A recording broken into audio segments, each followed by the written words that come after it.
Hello again, everybody. As Kendall Mahamat is joining us, of course, I'm Evan Jansen. Elvis President is with us as always. This is the Newsroom team.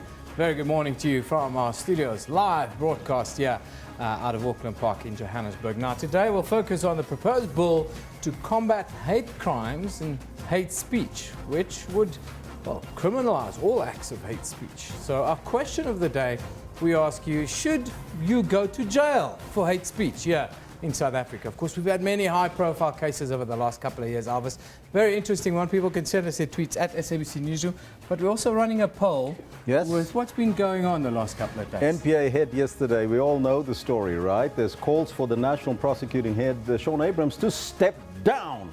Now, we want to ask you, what do you think? Let's put up the poll there. That's a poll up there. And is it fair? Is it unfair? Or don't you care? As soon as it's ready, we'll bring it to you. Then you can have a look and you can go online on the Twitter handle and give us your thoughts. Now, yeah, that poll is running currently. We can't get it up because of technical difficulty. Yeah, that's live broadcasting for you. Technical difficulties, but you can go onto our Twitter handle, our Twitter site, and you'd be able to tell us, is it fair, unfair, the calls for Shaun Abrahams to step down? Well, by the way, don't you care? Or don't you care is the other option. Actually, but let's get into the news of the morning. We'll be at the High Court shortly. Here's Elvis with an update.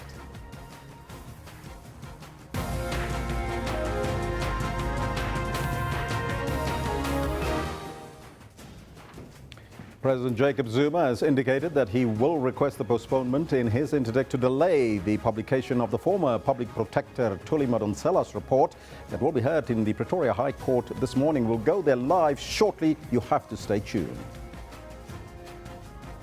Meanwhile, the African National Congress has calls on urgent and decisive steps to restore the credibility of the National Prosecuting Authority after calls for the National Prosecuting Head, Abrahams, to step down.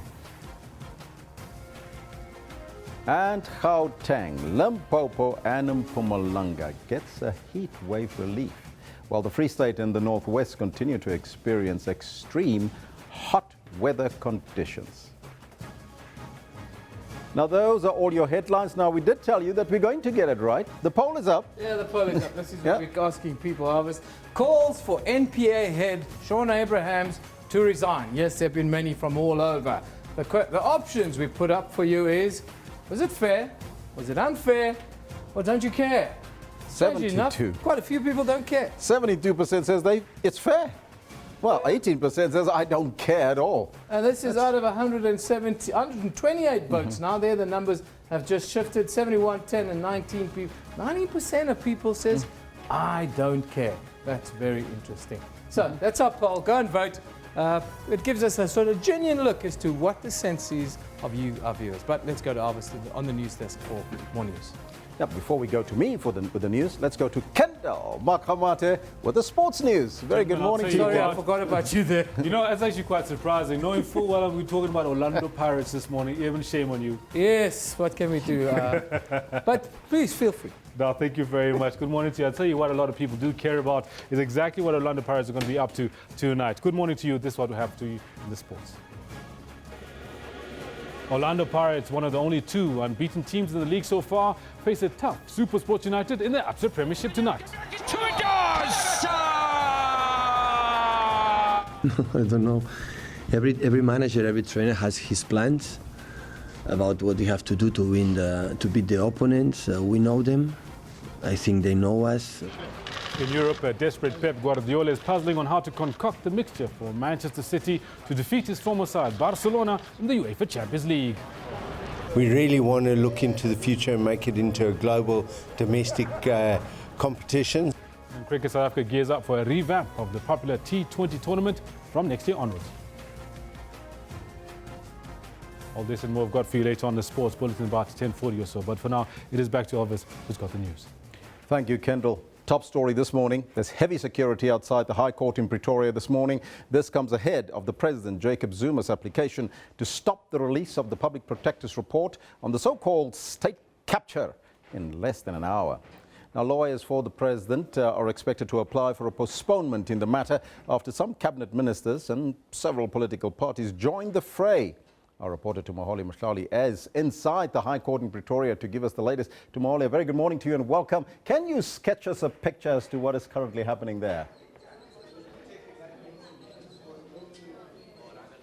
Well, a very good morning to you, Elvis. I'm sorry I didn't get the last part of your question, but if I can just paint a picture for you here, it's all systems go as far as the interest and as far as the buzz and the activity here within the Pretoria High Court, the courtroom itself, where the proceedings will be underway in just under an hour or so. But I can tell you that outside already, there's also quite a lot of activity. In fact, some of the interested parties here within the application itself at court involved in the case, including the Democratic Alliance, officials from the Democratic Alliance. I've seen a DA leader, Musime Mani, I'm told, is also going to be here quite soon. And then I've also seen officials from the EFF, and they will all be watching this with a keen interest. But I just wanted to give you a sense of what is happening, what is expected. I'm joined by the EFF's Mr. Godrej Kadi. Thank you very much for speaking to us on SABC News.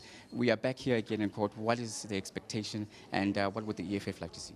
Well, we are here at court to see what the judges will determine. Otherwise, Mr. Zuma must just leave his theatrics of trying to run away from justice. The fact of the matter is trying to interdict the report of the public protector. We are here to oppose that. And now he has come with another chunk of trying to postpone this hearing, and we are going also to oppose that. If I could just move to behind you, to the right of you. Mr. Self from the DA, thank you very much for speaking to us. From the Democratic Alliance's perspective, are you expecting the process to get underway anytime soon? We've heard so many commentators and so many different views saying that this could be another delay. What does this mean for the wheels of justice? Well, I think that they're pure delaying tactics at work with both Minister Van Rooyen and Minister Zwane's applications. I think they have no merit whatsoever. They're flimsy beyond the telling of it, and I hope that the judges will see through the subterfuge, and I think that what we need to get onto is a straight interpretation of the Public Protector Act, which says in Section 8 that when a report by the Public Protector is finished, it needs to be released as soon as possible, and it needs to be released to the complainant. We are the complainant in this case, and we want our report.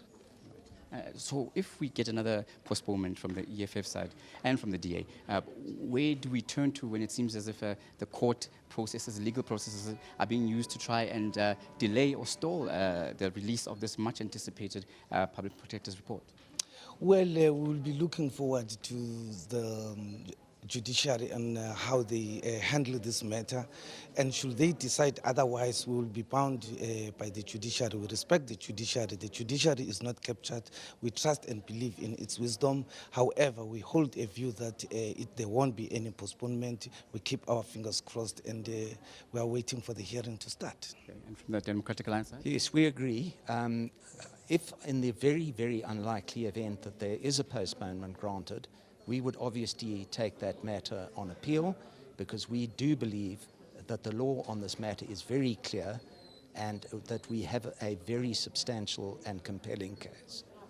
Thank you very much. We're going to have to leave it there, gentlemen. So that was the views from both the Democratic Alliance and the Economic Freedom Fighters, basically saying that they are hoping that this matter would then find some finality and be able to move forward. They basically want to make sure that the state capture report in its entirety is released, and released as soon as possible, because they feel that it will paint a picture of what is actually happening within the debate, the broader debate of state capture, and who's involved and who has to answer, possibly at a criminal court of law. With that, it's back to you in the studio. Tumahole, just briefly, what time are we expected to start there this morning?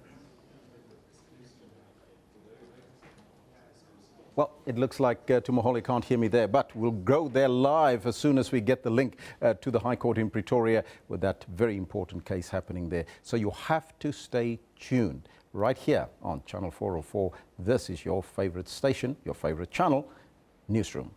Now, remaining with the story, President Jacob Zuma, his interdict to delay the publication of the former Public Protector Thuli Madonsela's report will be heard in the Pretoria High Court this morning. The President has indicated that he will request a postponement.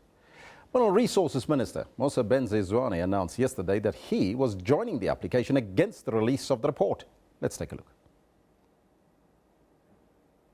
Mineral Resources Minister Mosebenzi Zwane is the latest to launch an urgent application to interdict the Public Protector's report. The state capture report centers around alleged improper and unethical conduct by the president and others in their dealings with the Gupta family.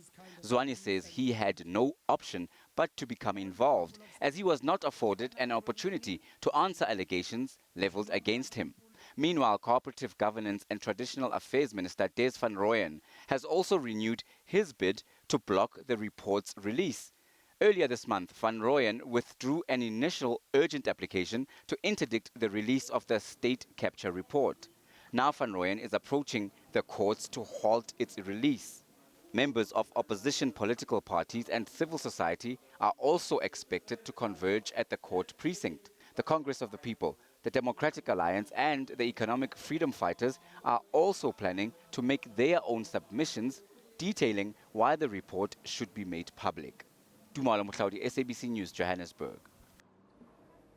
The ANC says urgent and decisive steps need to be taken to restore the credibility of the National Prosecuting Authority, the NPA. Now, this comes after the National Director of Public Prosecutions, Shaun Abrahams, withdrew the criminal charges against the Finance Minister, Pravin Gordhan, and two others yesterday.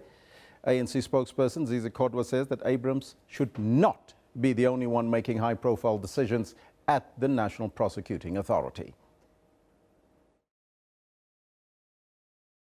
Our statement, we do make a point that the only logical thing to do, even before you can talk about parliamentary processes, the appointing authority should perhaps have a meeting not just with Shaun, but with the leadership of the NPA, because there are a number of actors in the decision-making, not just Shaun, as we are aware in terms of the procedural authority, but also at the same time in terms of the decision of representation, which is now his decision.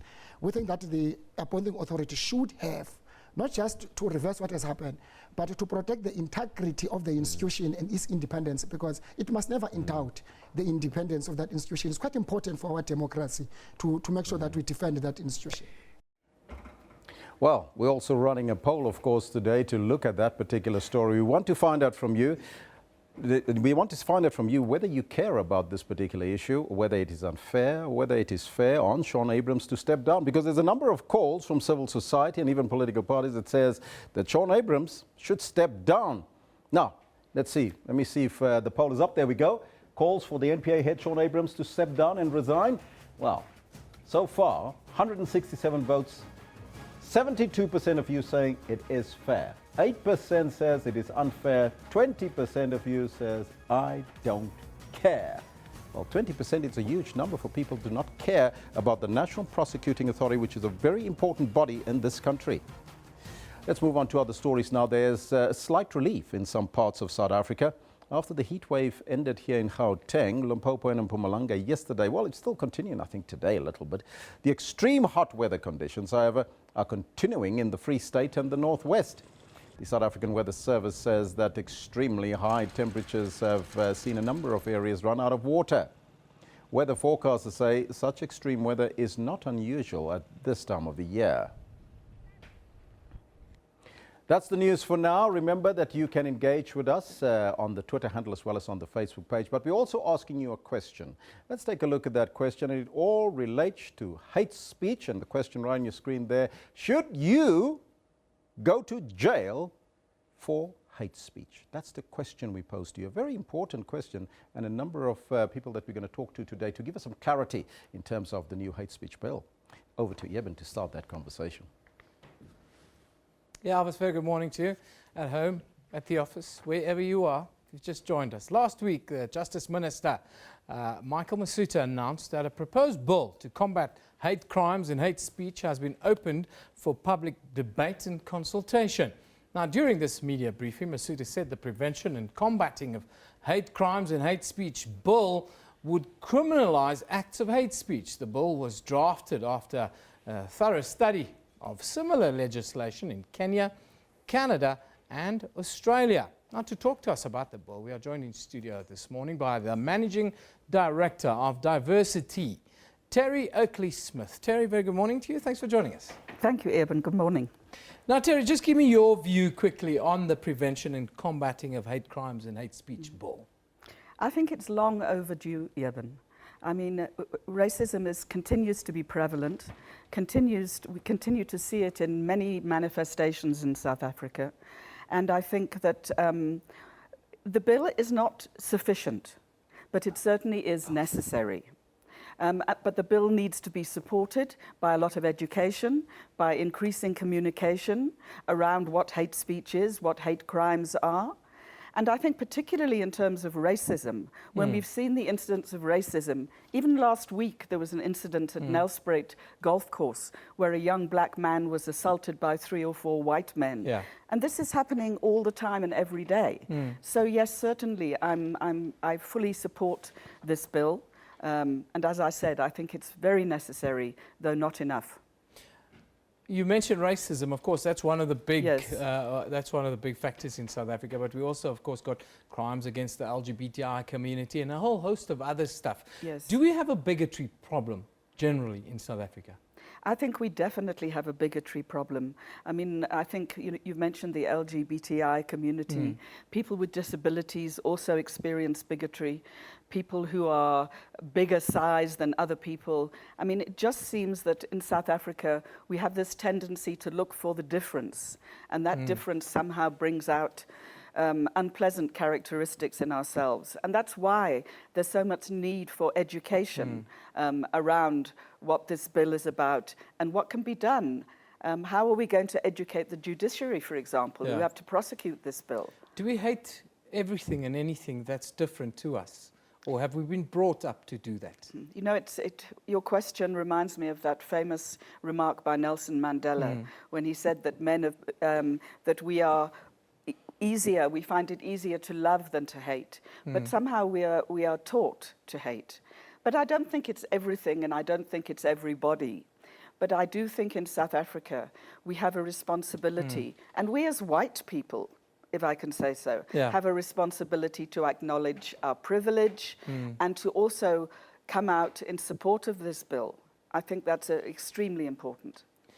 With all of that said, and the context that you've just given us, there are, of course, there's a school of thought, and we're asking our question of the day today to our viewers. There's a school of thought that says, yes, send them to jail for hate speech and hate crimes. How do you view that? I think it's quite a complex question, and I think what the bill says is that if a person is found guilty of a hate crime, he or she can be sent to jail for 3 years. And I think this sends out a very strong message, which we as South Africans need to have, that this is not acceptable. But, Eben, I think unless it goes hand in hand with education, maybe with community service, with a whole lot of other things, so there's sort of a different approach to dealing with this. South Africans don't know each other. South Africans are extremely ignorant about one another. Our walls are very high, both literally and figuratively in South Africa. With that kind of context, I want to talk about the role of the media, because one can't underestimate that. If you look at where we are living now as a society, we live in the time of embedded journalists who are openly members of political parties, who have open agendas and so forth. And they're quite happy to spread those kind of message in the media. Do we see that kind of negativity being built on the back of what's going on?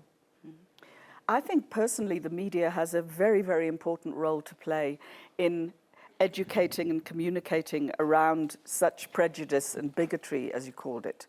And I think that very often what we see in the media is the view of only one section of our population. I mean, we don't see very often the view of the rural poor, the view of people who are living in informal settlements.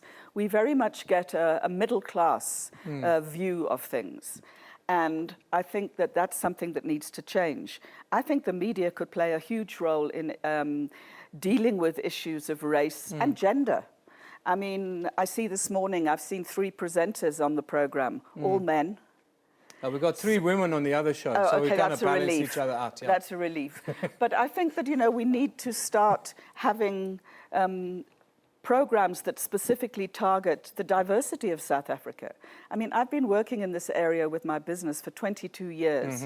And it's actually quite amazing, Eben, how little South Africans know about each other. Yeah, I agree. There's no social mixing. Yeah. There's very little same-status contact. Should we force mixing? Should we force living together? Should we have these ideas of different, let's call it different classes of people living in the same kind of neighborhoods and housing being made available to that effect?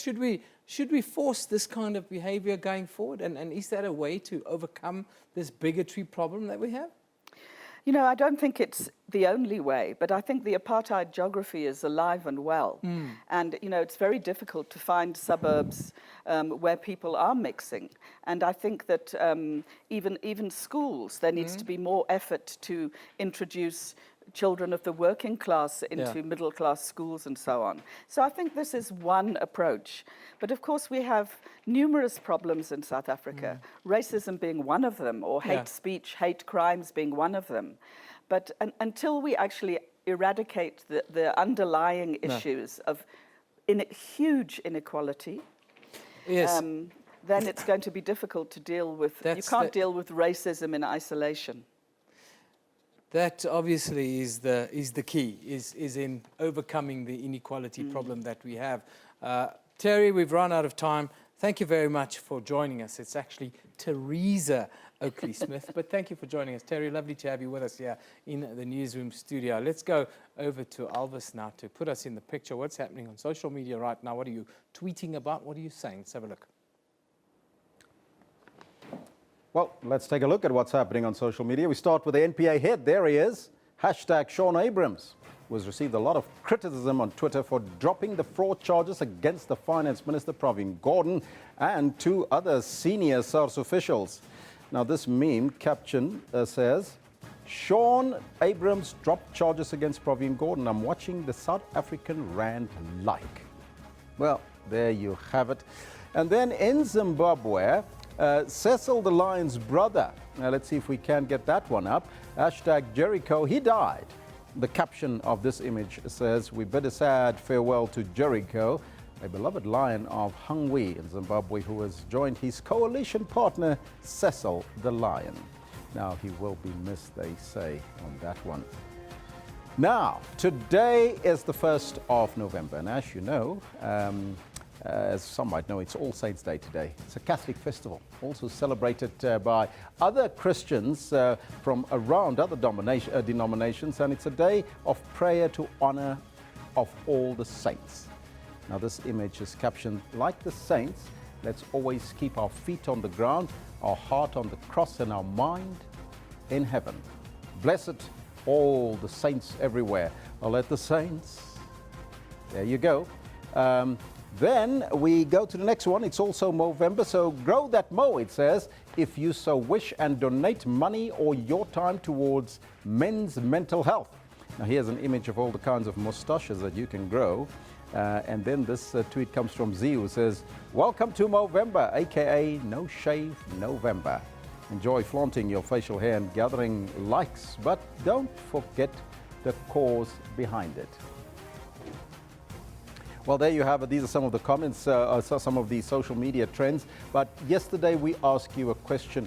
Has black economic empowerment failed? Triple BE. Let's take a look at what you had to say. This one coming from Sam Sider says, yes, BE has failed. It benefited certain people only. So says Sam Sider. This one from Becky Nube says, no, it has made some progress in the efforts to bring about economic balance, accessibility, and participation by all. By all, what do you mean exactly, Becky? Because some say, and the numbers indicate that only a very few, politically few connected few actually benefited from BE. Now, Commissar says, yes, it has failed to empower poor blacks, and it benefits only certain people only. Once again, my sentiment there. Now, Kolani says, I don't think it has failed. There must be a monitoring team to make sure that it is implemented in the correct way. And surely it is, because there's a number of changes to the existing law that will happen to take us through that. And of course, these are some of your comments. Let's take one more. And this one from Unati that says, Yes, it has failed because of the way things are handled. These are some of your comments. Hashtag BE yesterday on the question, has BE failed? Those were some of your comments. But right now, let's check on the picture. Our picture of the day comes from Diwese Kasebele, and this one is entitled, and it's captioned, Lesson, Never Play Chess with Praveen. Praveen checks you with one move. Hashtag Sean Abrams. Well, he found out that yesterday, hey? Now, our comment of the day comes from Bulalani Philip, hashtag Bulalani Philip, our very own Bulalani Philip, and hashtag Sean Abrams has a credibility crisis going forward. Hashtag NPA. What do you make of that? It's more than just a credibility crisis. Some people are calling for his head, that he should step down. And that's the question we pose to you, of course, on the poll today that we have for you.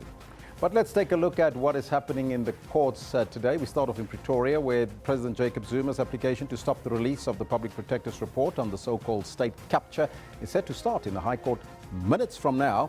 Lawyers for the President, Jacob Zuma, are expected to apply for a postponement in the matter. We'll go there live as soon as we get that link. Then in Polokwane, the lawyers of 3 Limpopo businessmen accused of killing a member of the Mogalakwena Residents Association is expected to resume in the High Court, and cross-examination of the first state witness is set to take place. Those are some of the court cases. We'll keep you updated on all these cases as they develop, but you can also follow them on our Facebook as well as on our Twitter handle. Let's take a quick break. We'll be right back after that, and we'll be going to court soon. Stay tuned.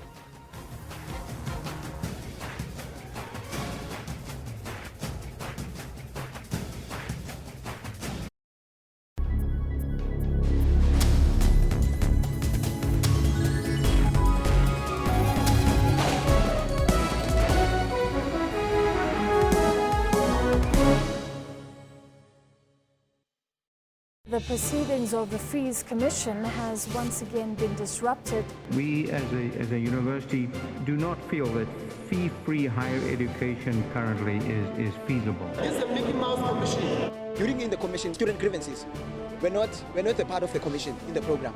So that is why we tend to disturb the program. If you tell me that I can't leave, then you are keeping me hostage. Some students demanded that UCT lift the suspensions and expulsions of certain students.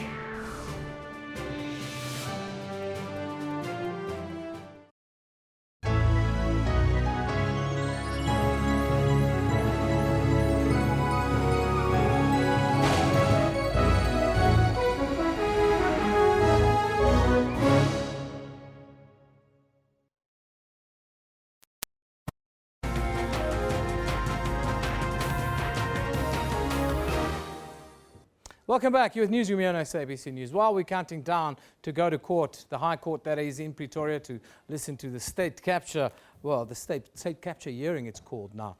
Our question of the day deals with something a little bit different. It's hate crimes, hate speech.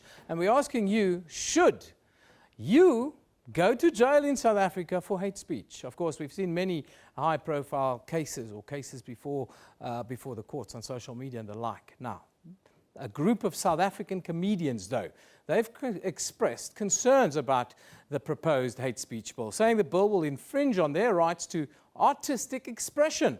Part of the proposed bill stipulates a 10-year sentence for persons convicted on various offences, which include prejudice, bias or intolerance on the basis of race, gender or sex, including intersex, as well as ethnic or social origin, colour, sexual orientation as well. Now, to take this discussion forward, we are joined from our Sea Point studios by Sanya Bornman, an attorney at law for human rights. Sanya, thanks for joining us. Very good morning to you. Good morning. Sanya, just give us a quick idea. Sometimes I think people don't realize there's a big difference between hate crimes and hate speech. Legally, what is that? I think that the most important thing to remember about this bill is that it introduces for the first time into our law a proper legal definition of hate crime. And even though we speak a lot about hate crime in South Africa, you hear the term being bandied about, it's not something that we've had a legal definition for until now. And hate crime is about doing things, and hate speech is about saying things, both of course being motivated by the hate or the prejudice that the perpetrator feels towards a particular group of people, for example, foreigners or transgender people or people of a particular religion. Now, of course, the ones that are most concerned about this proposed bill are comedians. They say they're concerned about this hate speech bill, saying the bill will infringe on their rights to artistic expression. Are these concerns valid, or does it even go that far? We think that this bill, the way it's drafted at the moment, is a really good place to start. But we are concerned about the manner in which the hate speech provision has been drafted. It's very broad, and some of the language used in the provision is quite vague and not necessarily legally defined. And we are concerned that this provision is going to be quite controversial. And I think we can agree that it kind of already is, given some of the reaction that we've seen to the bill to date. And we are concerned that this might delay the ultimate promulgation of the bill, which would be very bad news for victims of hate crimes, which really affects people across a variety of vulnerabilities, including race and gender identity and a whole host of others. Now, if this bill goes ahead, Sanya, how do you expect it to be policed, especially in the sort of hate speech kind of area, where it's he said, she said, and no witnesses often around? How do we make sure that justice prevails? I think that when it comes to hate crime, we have to remember that hate crimes are actions or conduct that is already criminalized in South African law. Murder, hate, or rape, or damage to property, or things that are already crimes, but that are committed with the motivation of hate or prejudice towards the group of people to which the victim belongs or is perceived to belong. And so there's nothing very strange or new about hate crimes in the way in which we would police them. We would police hate crime in the same way that we would police other crimes. And where it is a he said, she said situation, or there is no witness present at the time, both the accused and the complainant's version will have to be tested through investigation by the SABC and the assessment of the NPA and the courts. Now, Sanya, we're asking of our viewers, we asked them the question today. We say, should you go to prison for hate speech? Not hate crime, hate speech. As a professional, what's your view? So we think that there might be a better way to deal with hate speech. We are not entirely convinced that the criminal justice system should be employed to deal with hate speech. We think that there are existing legal mechanisms and provisions, such as those in the Equality Act, that could be beefed up and brought into line with new developments in our lives, like social media. And we think that that might be a better way to deal with hate speech, as opposed to using the criminal justice system. Now, Sanya, we've seen some high-profile cases in South Africa. Penny Sparrow, Mabel Jansen, to name but a few. How did we police those? Was it satisfactory in front of the law? You know, I think that the difficulty with hate speech is that it's such an emotional issue. And it is clearly a big problem in South Africa. And it's something that we see in the news almost on a constant basis. And we can certainly understand the desire or why the state believes it should be criminalizing hate speech and putting those cases through the criminal justice system. But we are not convinced that that is necessarily going to have a transformative effect when it comes to hate speech. And so we believe that we should perhaps be looking at other mechanisms, how to strengthen those. And if we decide that we do need to criminalize hate speech, we need to look very carefully at the existing provision and make sure that we really tighten that up so that it's not overbroad and that it doesn't end up being challenged in the Constitutional Court and delaying the promulgation of the entire bill. Now, Sanya, in South Africa, we are obsessed with race. Even this discussion me and you are having right now has gone away from hate speech, and it's almost focusing a little bit on race and what's been happening with regards to that. But you work quite closely with one of the groups that are often most at risk in South Africa, that is women. How is this new bill going to help to protect the rights of women? Well, we really believe that this bill is way overdue. It's been more than 10 years in the making, which is why we are really hoping that as many people as possible will participate in the public comments process. I think that the primary way in which this bill protects people is by recognizing that hate crimes happen in our society, and by providing that legal definition and putting in place special measures for the investigation and the prosecution of hate crimes, as well as gathering information around hate crimes so that we have statistics, so that we know what the problem is about, what is the size and the nature of the problem, who are the victims of hate crimes mostly in South Africa, so that we know what to do about the problem. It's very difficult to tackle a problem if you don't know much about it. And so I think that's the primary value that this bill has for a range of groups, including women, including people from the LGBTIQ+ community, including vast numbers of people who have been marginalized and find themselves quite vulnerable to hate crimes at the moment. Sonia, fantastic. Thank you for joining us today. That's Sonia Bornman. She's an attorney at Lawyers for Human Rights. So we're talking, of course, about the hate speech, hate crimes bill proposed by Justice Minister Michael Masuta. Now, President Jacob Zuma's application to stop the release of the Public Protector's report on so-called state capture is set to start in the High Court shortly in Pretoria. I can tell you the lawyers, they're still eyeing each other up in the courthouse before matters get underway. Let's just take a quick picture, a quick look at the live cameras. You can see it's a little bit of organized chaos here. The lawyers are getting the water out. Might be a long day's arguing there in the High Court. That's the North Gauteng High Court, mind you, in Pretoria. We'll be live inside the court as soon as the judge gets into his work. But let's take a look for now what's happening on our very own Facebook page. Now today, we can see there that the University of Cape Town. Are we taking the tweets first? Yeah, let's take the tweets on the state capture thing. Sorry. In the end, the truth will come out. It doesn't matter how long they try to interdict the former PP's report on state capture, says Mvuselelo. Delford says, the report regarding state capture should be released urgently. The whole nation is waiting for the report to be released. Dabi Sodlamini says, this state capture report will be explosive. Spiwe says, I wish Thuli Madonsela was the judge of this case. I know state capture report was going to be released. Yeah, interesting.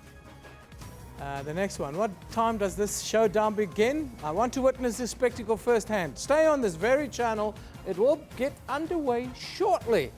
I can tell you now, cameras still rolling in the courts. Of course, everybody's waiting for the state capture report to get underway. There you see live. That's a live of the gallery, the media gallery in the back there. You can see the hacks. They're all sitting orderly in an orderly fashion, waiting for the crumbs to fall off the table and have their feast today. That's my media colleagues in the background. Of course, you said Tumaola Motlaodi is there as well.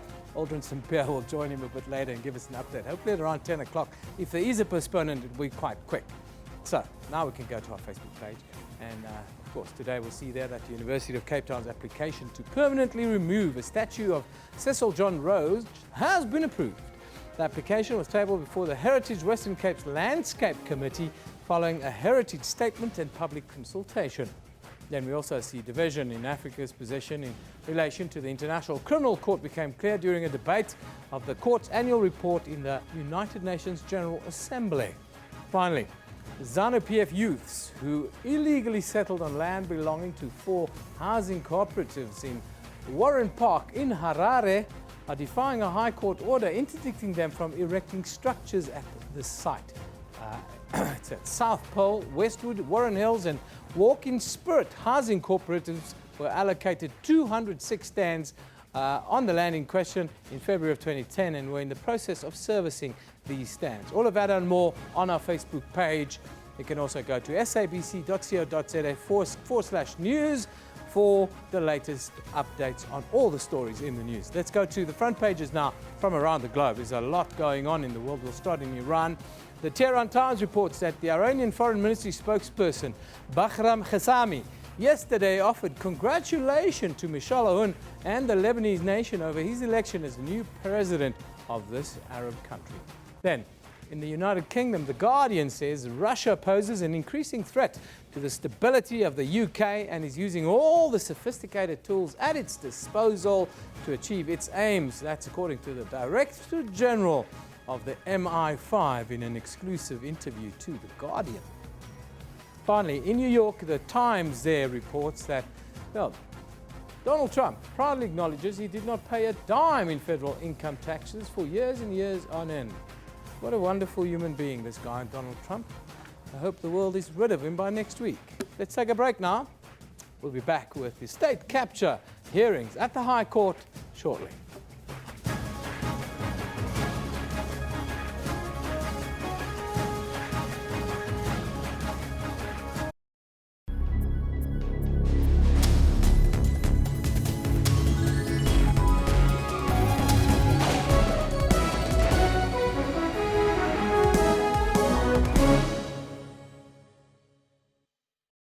Information-hungry viewers stay with SABC News, as issues on the West are different from issues on the East or here in Johannesburg. So it is not surprising that people who follow the news know that there are two things for sure: that anything can happen, and SABC News will tell you when it does.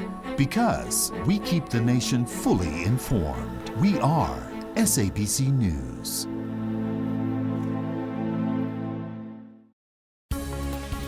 News Today provide news updates giving a wealth of knowledge. Breaking stories and crossing live for you. We follow business developments intensely. Experts and analysts tackle all challenging issues for you.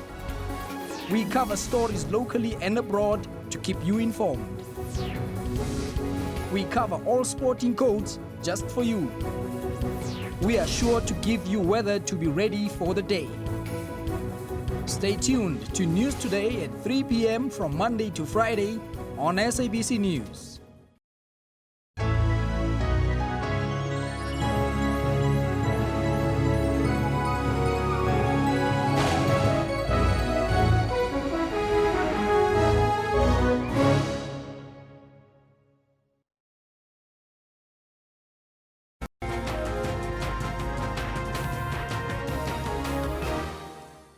It's all about hate speech and hate crime today. Last week, the Justice Minister, Michael Masuta, announced that a proposed bill to combat hate crimes and hate speech has been opened for public debate and consultation. The minister said that the Prevention and Combating of Hate Crimes and Hate Speech bill would criminalize acts of hate speech. But does the LGBTI community think that this bill will protect them as a minority? To find out, we are now joined by Lerato Pakalatsela from OUT. It's a non-governmental organization that fights for the rights of the LGBTI community. Lerato, a very good morning to you and welcome. Good morning and thank you for having me. First and foremost, tell us a little bit more about your organization OUT and what does it do? OUT LGBT Wellbeing has been in existence since 1994. It was first formed as the joint working group of different LGBTI organizations throughout the country. We are based in Pretoria and we do not only do advocacy work, we also have a clinic named the 1081 Clinic that gives direct services, that is health services and counseling to LGBTI people, men who have sex with men, and sex workers, and also people who inject drugs. So it's an integrated approach where we give services to marginalized groups or population groups that would not necessarily receive health care or services easily in public government institutions or clinics and hospitals. Mm-hmm. Is your service available nationwide or is it only in the capital? We are currently only based in Pretoria, but we've got other organizations that do similar work in other provinces. Mm-hmm. Now, let's talk about the new Prevention and Combating of Hate Crimes and Hate Speech bill. Do you think that this bill will stop the LGBTI community from abuse? I do not necessarily think that the bill alone, if passed into law, will stop the discrimination that LGBTI people face in this country. I think that there's a lot that still needs to be done. I believe that South Africa has got a beautiful constitution. We've got beautiful laws. We've got beautiful policies that protect sexual minorities and people who are from other marginalized groups. However, the implementation on ground level is still lacking. There is a lot that still needs to be done in making sure that people know how to implement the laws, that a lot of work still needs to be done on the ground. People still need to be educated, they need to be informed, the Constitution needs to be taught to, it needs to be taken down so that people can know about it. So there's a lot to do, but I am glad that this bill is coming into the public, that people can comment on it, because this law is very much necessary. We need laws like this. And what I love about the South African government is that they do pass laws like this. However, the implementation part of it is still lacking. Now, talking about that implementation in terms of spreading that awareness about the law, is it only the public at large that need to know about this, or is it people specifically in the law enforcement agencies, for instance, that need to work with this and that need to know what happens here? I believe that people who are the primary contact for example, for LGBTI hate crime victims, that's the police and health caregivers, really need to be the ones in the forefront of this law, because they are the first contact for victims, and they are the ones who usually do not necessarily have the needed skills to deal with LGBTI hate crime cases. So to prevent issues such as secondary victimization, we need law enforcers to know more about this law, to know more about the LGBTI community and other marginalized groups, so that they can give better services to everybody equally without prejudice or discrimination. Have any of your members or the members of the LGBTI community reported having been rather victims of the hate speech and hate crimes to a certain extent? Have you got any cases like that? There is a lot of cases like that, unfortunately, and people have gone through the equality courts. Some people have decided not to report the cases. Some people have not necessarily received the attention that their cases need. And that is generally because there is no law that specifically deals with hate speech in South Africa, because we currently only have the bill. So maybe when it is passed into law next year, it will definitely make it easier for people who have been victims of hate crimes and hate speech to report, so that the case can be dealt with accordingly. Now, we're asking our viewers today about what they think about the bill and whether or not people should go to jail. What's your thoughts on this, and do you think that that will be a solution, especially for minorities? I do not necessarily think that will be a solution. However, people need to be punished. People need to learn that what they did is wrong. And what I like about this bill is that they call it the prevention and combating of hate crimes and hate speech.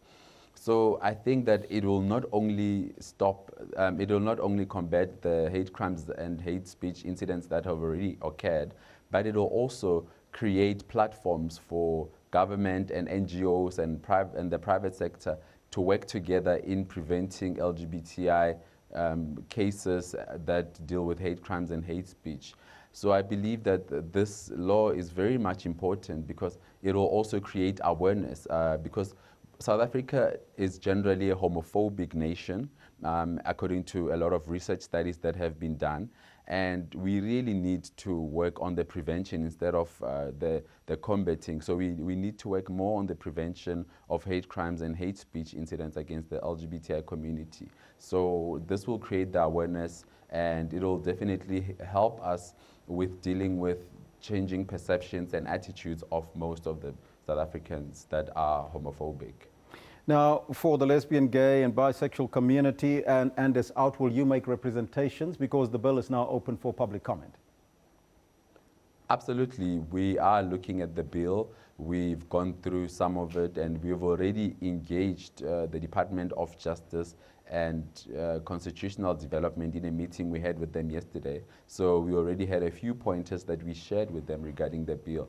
Maybe just to give a quick one, we raised the issue of secondary victimization, whether that's something that should be included in the bill.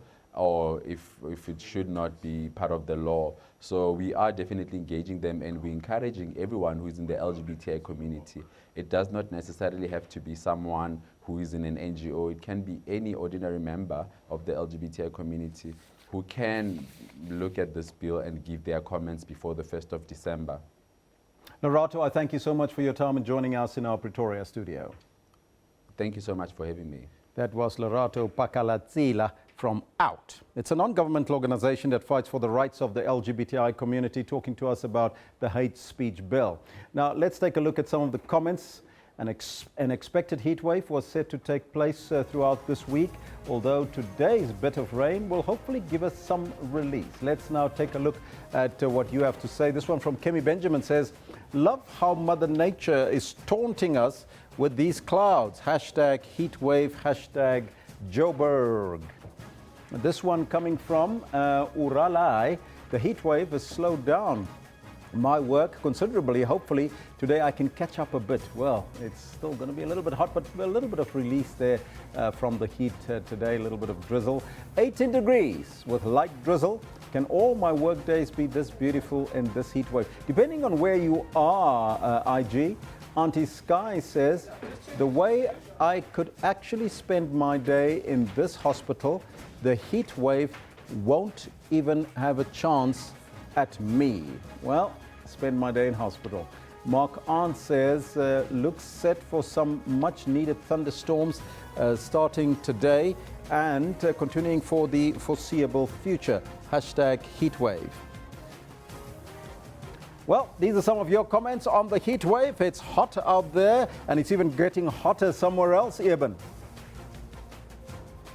Yeah, thank you very much, Jarvis. Of course, oops, Herman. Yeah, it's a very busy morning. We're waiting, of course, for court to start. It seems to be some sort of delay. We saw that Dali and Pofo went into chambers. A couple of others have gone into chambers. The discussion is going on around, of course, the hearing into the state capture report.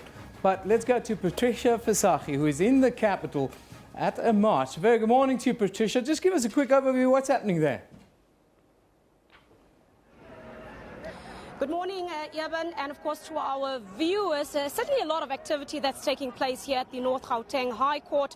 Now, of course, you would know that at around 10 o'clock, the much anticipated court case around the so-called state capture report will be heard here at court. But outside, a hype of activity taking place. Of course, behind me, Eben, you can see members from the economic freedom fighters gathering here at Church Square, of course, in support of this particular report to be released. Of course, you know that, of course, President Jacob Zuma's legal team and, of course, the other two ministers who have since also, showed support in the direction that the report should not be released. Their legal teams are already in court gearing up for the court case, of course, to take place at around 10 o'clock. Hopefully it will start on time. But outside, a lot of political party members are gathering, uniting in song, and I must say a lot of security, tight security around the court area. We see a lot of police, and you can see here a sea of red that is, of course, over the Church Square here, as, of course, the EFF members gear up for 10 o'clock, hoping that the court will rule in the political party's favor, and that is the DA, the UDM, COPE, and of course the EFF that is calling for the so-called state capture report to be released here at the North Gauteng High Court. Eben? Patricia, I see a lot of fees must fall banners and that sort of thing in the background there as well. This is all part of one scenario, is it? Certainly, you would remember that the EFF have been saying that it is not just about the state capture report. They have several demands that they are tabling, and one of the main ones is, of course, them, putting their weight behind the fees must fall campaign. So they also here to make sure that they cement that call. And this gathering today is also in preparation for the huge march that is set set to take place tomorrow, where we'll see members of the EFF in their large numbers, of course, joined by members of other political parties and civil society, where they will be taken to the union buildings, where they'll be tabling some demands, and fees must fall will be part of the list of demands that we will be seeing tomorrow. So this gathering here certainly preparing the nation for tomorrow's big march. But today, even the attention shifts, of course, to the so-called state capture report that everybody is focusing on. And of course, South Africans are waiting with keen interest to see what the North Gauteng High Court will be ruling in terms of what is the future of that report. Should it be released, or rather do they agree with the the sentiments that have been raised by President Jacob Zuma, Minister Msebenzi Zwane, and of course Minister Des van Rooyen, who say that they believe that they were not fully consulted in terms of the information in that report, and also that they feel that there was not enough time given to peruse all the information that went into compiling that report. So a lot of activity, even I must say, here at the North Gauteng High Court. It's going to be a long day, but of course we have heard from some quarters that this court case might be brief, it might be a postponement, so we will wait to see what happens at 10 o'clock.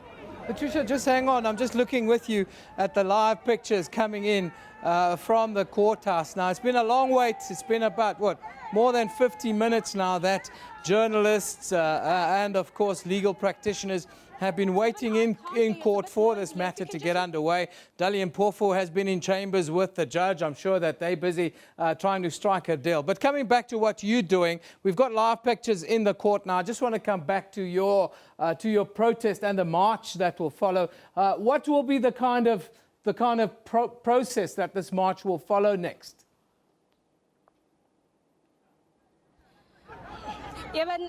My sound is very, very poor.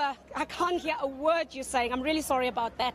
But in case you're asking what is happening here, you can see, of course, the excitement is gaining momentum here on the lawns of Church Square. But I can't hear what you're saying. If we can maybe just, repeat that question? No, I just wanted to know where will the march go from here? From here.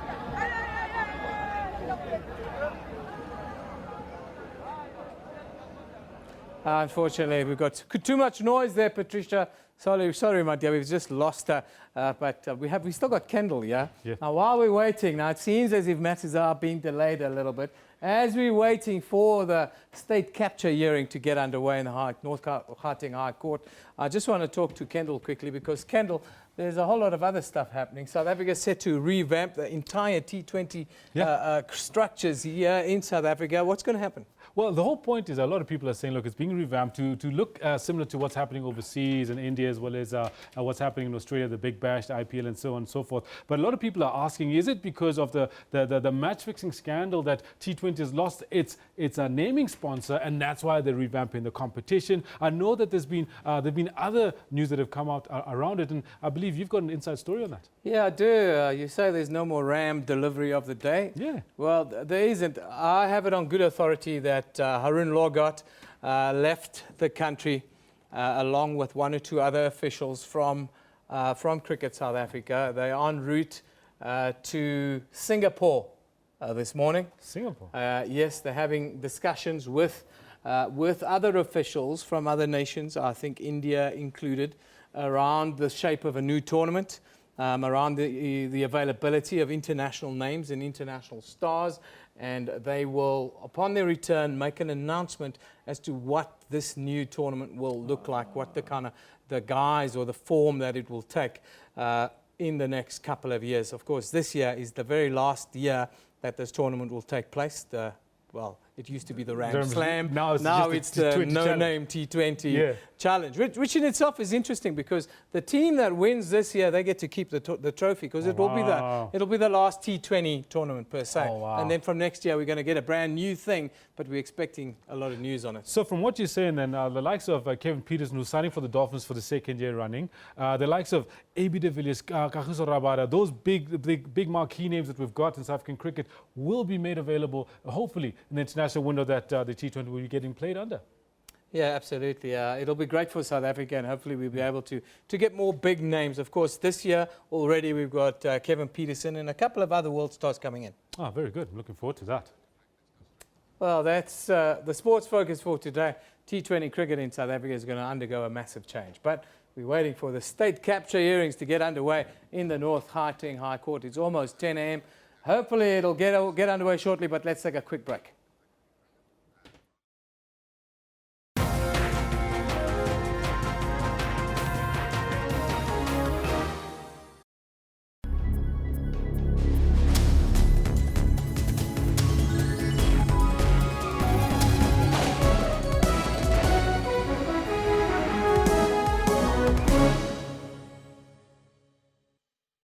The proceedings of the Fees Commission has once again been disrupted. We as a university do not feel that fee-free higher education currently is feasible. This is a Mickey Mouse commission. During in the commission, student grievances we're not a part of the commission in the program. So that is why we tend to disturb the program. If you tell me that I can't leave, then you are keeping me hostage. Some students demanded that UCT lift the suspensions and expulsions of certain students.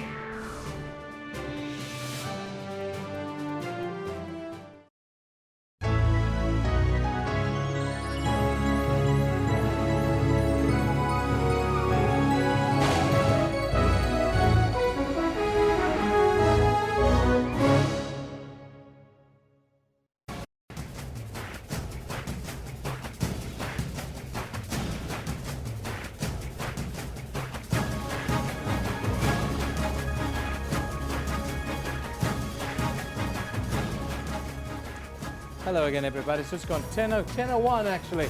We're still waiting for, of course, the state capture, the state capture hearings as it is to get underway. Joined now by Renee Vesper. Good morning to you, Renee. Good morning, Evan.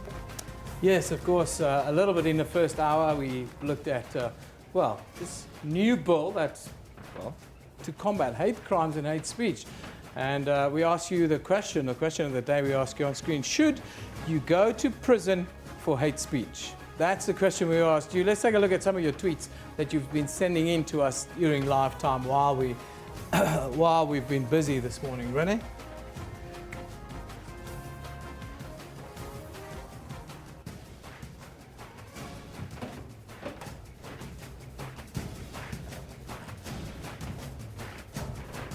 Well, unfortunately, we're having a little bit of difficulty, it seems, with getting our tweets out in live time. But let's take a look at some of your views with regards to the question of the day. Akaika says they should be fined, do community service or get a suspended sentence. Talking about hate speech, that's from Ayaka Ngwakazi. Ikwana Nazo says the time has come, a reality check on many things in this country, and we also need a psychologist to help us with this disease. He's talking about hate crimes and hate speech that we have here in this country. Those are some of your views. Of course, much of the focus the last couple of days has been on the head of the NPA, Sean Abrahams. We've been running a poll this morning. We've got more than 200 votes on it already. Let's just have a look. Now, the question that we ask you is that all over the media today you see, the last 24 hours, Sean Abrahams should step down. He should resign from his post. That's been the case the last couple of days. We ask you the question, what do you think of it? Calls for him to step down. Is it fair? Is it unfair? Or you don't care? Let's take a look at that poll now and have a look at what you guys are saying. Ready? Well, it looks like 70% of voters are saying yes, it's fair, 10% saying unfair, and 20% saying I don't care. Oh, that's very interesting. That's such a big number. Don't care about the head of the NPA. 210 votes now. 210 votes in. That gives us a good idea as to the psyche of South Africa with regards to the head of the NPA today. But there's a lot of other news happening. Can tell you we're still waiting for the court to get into session.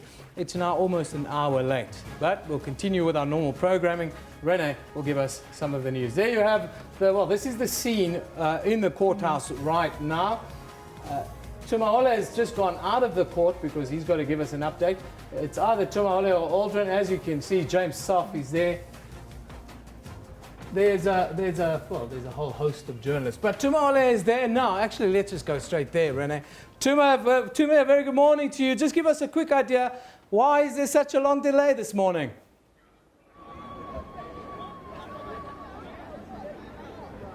Well, thank you very much. And the mood is lively here at Church Square, just outside the court where, of course, the state capture matter is going to be heard. And the EFF, particularly EFF supporters, have been singing and making their voices heard. Earlier, I managed to speak to a couple of them to get a sense of exactly what it is they hope for. And they're just saying that they're happy that the wheels of justice are turning. They've been speaking with one voice, saying that they will await the outcome of court proceedings before they can make any assertion. However, they have expressed their views and their disappointment that it seems as if the tactics from the various respondents in the case, including, of course, the head of state, President Jacob Zuma, and the various ministers, to delay the release of the report. They think that the report will speak to what is actually going on and put the matter of state capture and what is being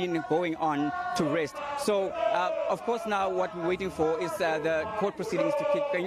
And as I said, they continue to sing and they continue to be lively. They're expecting more of them to arrive any moment soon. However, I haven't seen any Congress of the People supporters. I haven't seen any Democratic Alliance supporters, but I am being reliably told that Democratic Alliance leader Mmusi Maimane is also in the court. So certainly all the interested parties are out here keeping a close eye on what is happening behind closed doors in court.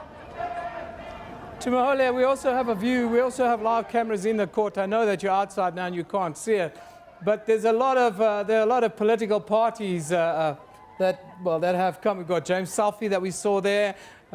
Of course, Bantu Olamisa of the UDM has just gone into the courtroom. Do you know of any other leaders that are going to be there this morning? We heard Mmusi Maimane might even come and make an appearance. Is that true? Do you have any idea?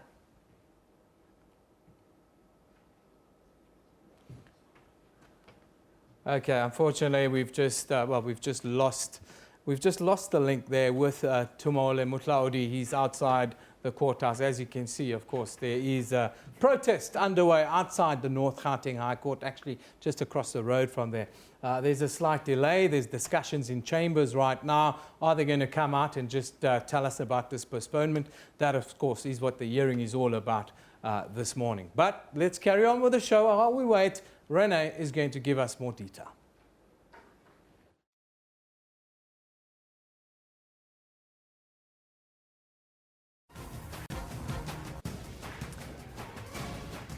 Well, President Jacob Zuma has indicated that he will request a postponement in his interdict to delay the publication of the former public protector Thuli Madonsela's report that will be heard in the Pretoria High Court this morning. Yes, we are waiting in anticipation for that.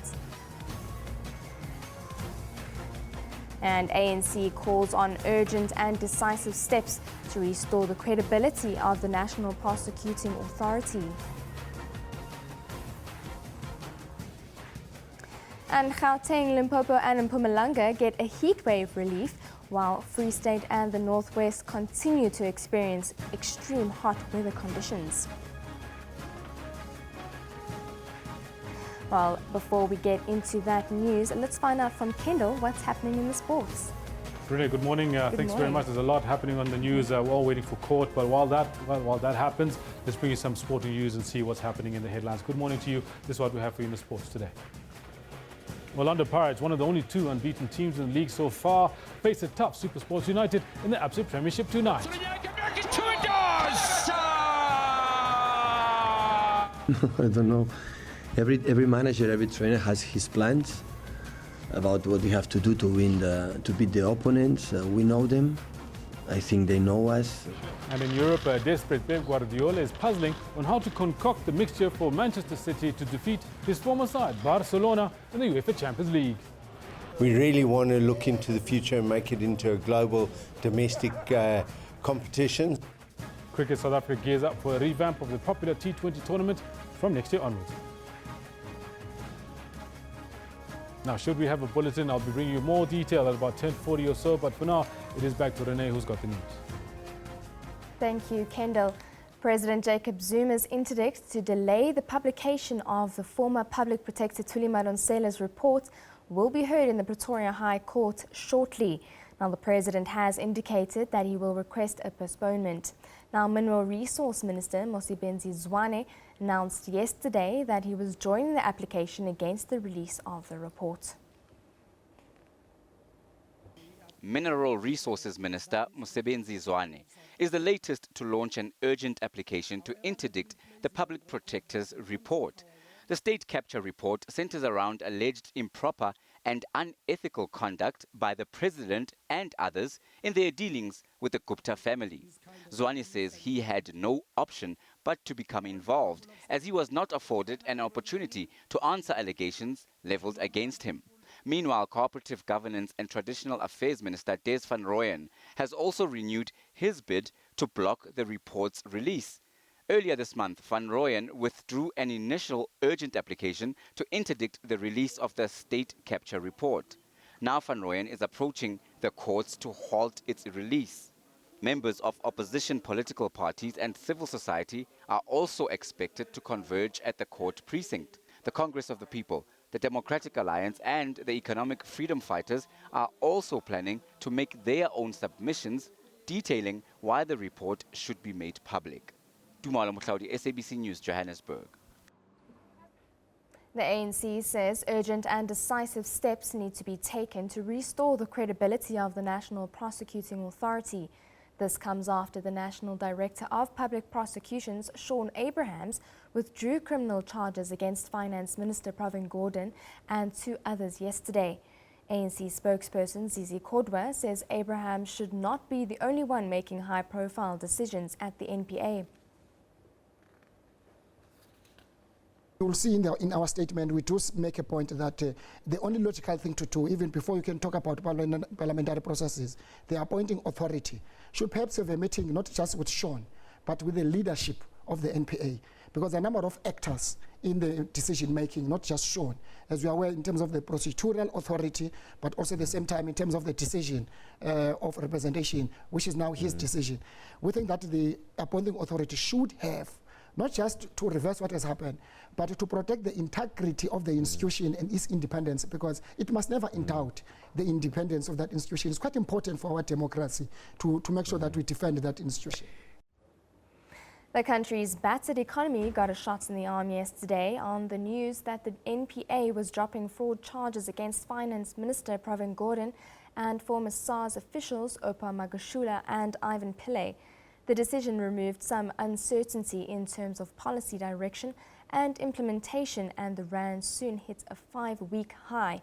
There have also been calls for the resignation of NPA boss Shaun Abrahams, but he says he has no intention of falling on his word.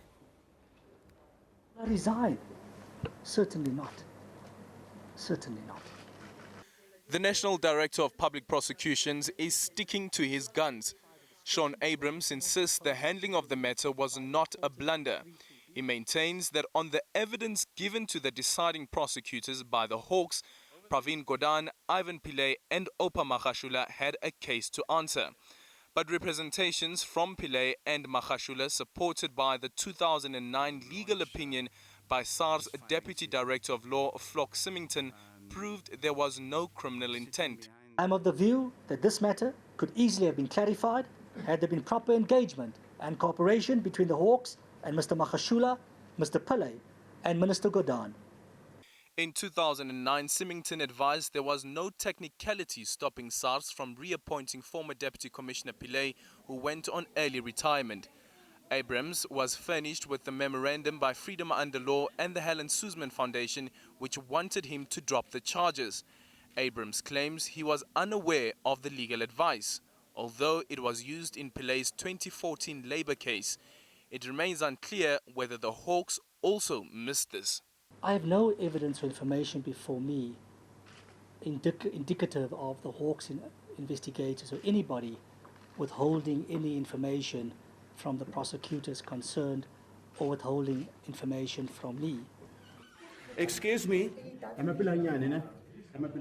The dropping of the charges comes just days after this video surfaced. Symington is seen being held in a boardroom against his will by Hawks officers and bodyguards of SARS Commissioner Tom Moyane. The Hawks have been unavailable for comment on the investigation procedure. Aldrin St-Pierre, SABC News, Pretoria. Residents of Delft on the Cape Flats are living in fear as police continue the search for 12 awaiting trial prisoners who escaped from the local police station at the weekend. Now, 14 prisoners escaped after overpowering a police officer during a cell inspection. 2 have been rearrested.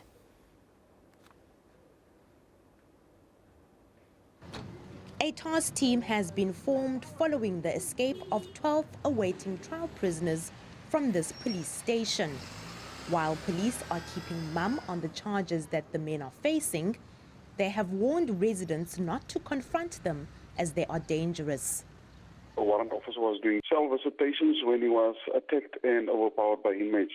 After assaulting the member, 14 awaiting trial prisoners escaped by opening the cell doors with a key. The police officer was taken to a nearby medical facility after sustaining injuries.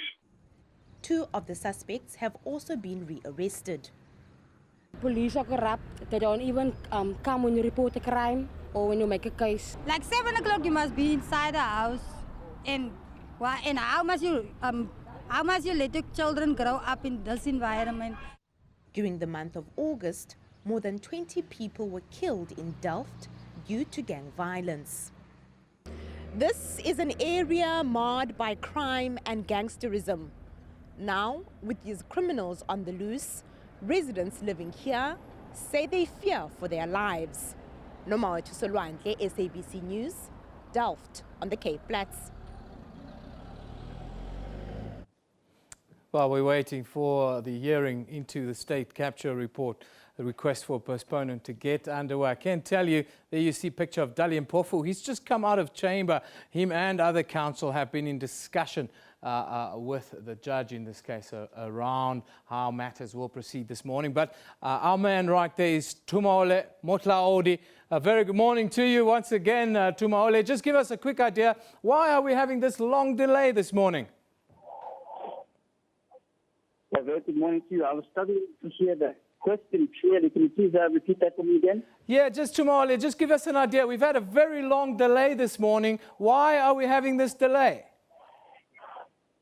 Well, basically what is happening is that outside the court precinct, the members of political parties like the EFF and other interested parties have gathered in their numbers. And what is due to happen now, we're expecting the court process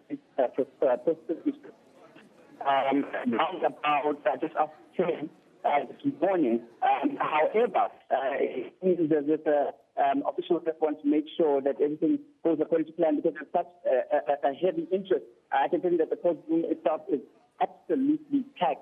And outside there's also a strong, heavy police presence. I spoke to some of the people who are protesting quite peacefully outside Church Square, just outside the court precinct, which is where I was at the moment. And they have indicated that they are watching proceedings with great interest.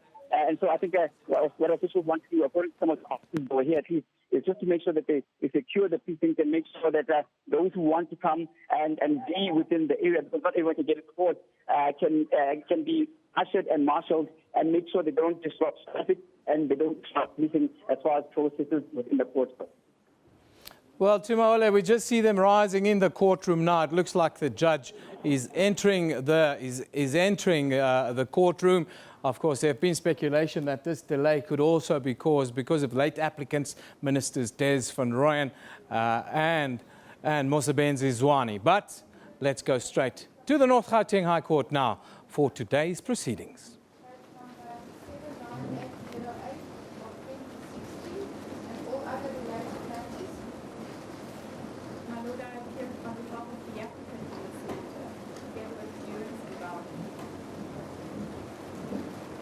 May it please you, my Lord, I appear on behalf of the public protector in this matter. Please, the court, I appear for the DA intervening in all matters. May it please the court, my Lord, I appear with my Bennett Juniors in the score on behalf of the person of the ruling party, the when we see the budget.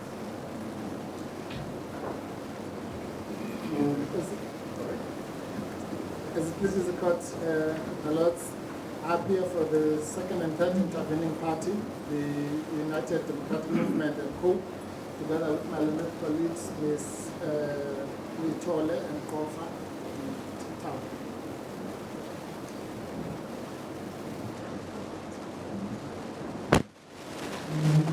What I feel is my learned friend Curry for Royal case number 8483. Thank you.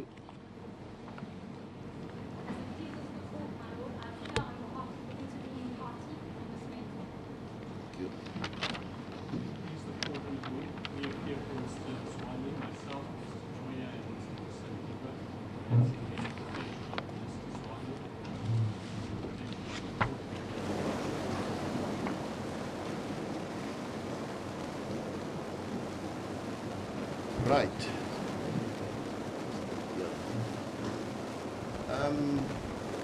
We just have a problem here with the aircon, but we'll try and continue because it's hot in here. Hopefully we'll be able to hear each other. We also want to make sure that there is order in what we're going to be doing today. And the first issue that has to be determined is who is in the matter. I say that because there is the main application by the applicant, that is the President of the Republic of South Africa, where the respondents are the Office of the Public Protector and the Public Protector. And then we have a number of intervening applications, parties who want to intervene in that application. So, to make sure that things happen in an orderly fashion, the first issue we would want to deal with this morning is the issue of the intervention applications.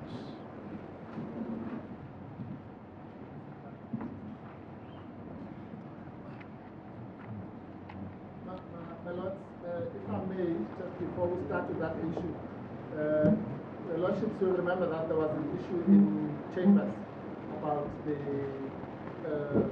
intervention application of the Economic Freedom Fighters, UDM and Congress of the People in the Van Rooyen application. I beg you to hand up. That application was only served overnight for the reasons that it was received late. I beg you to hand up the copies.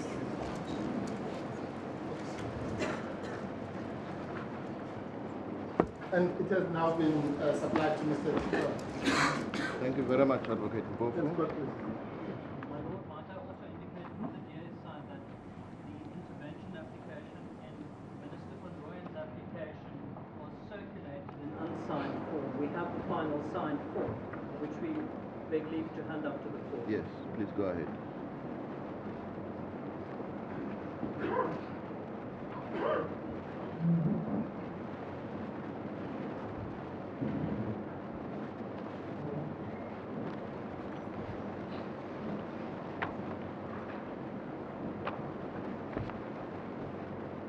Right.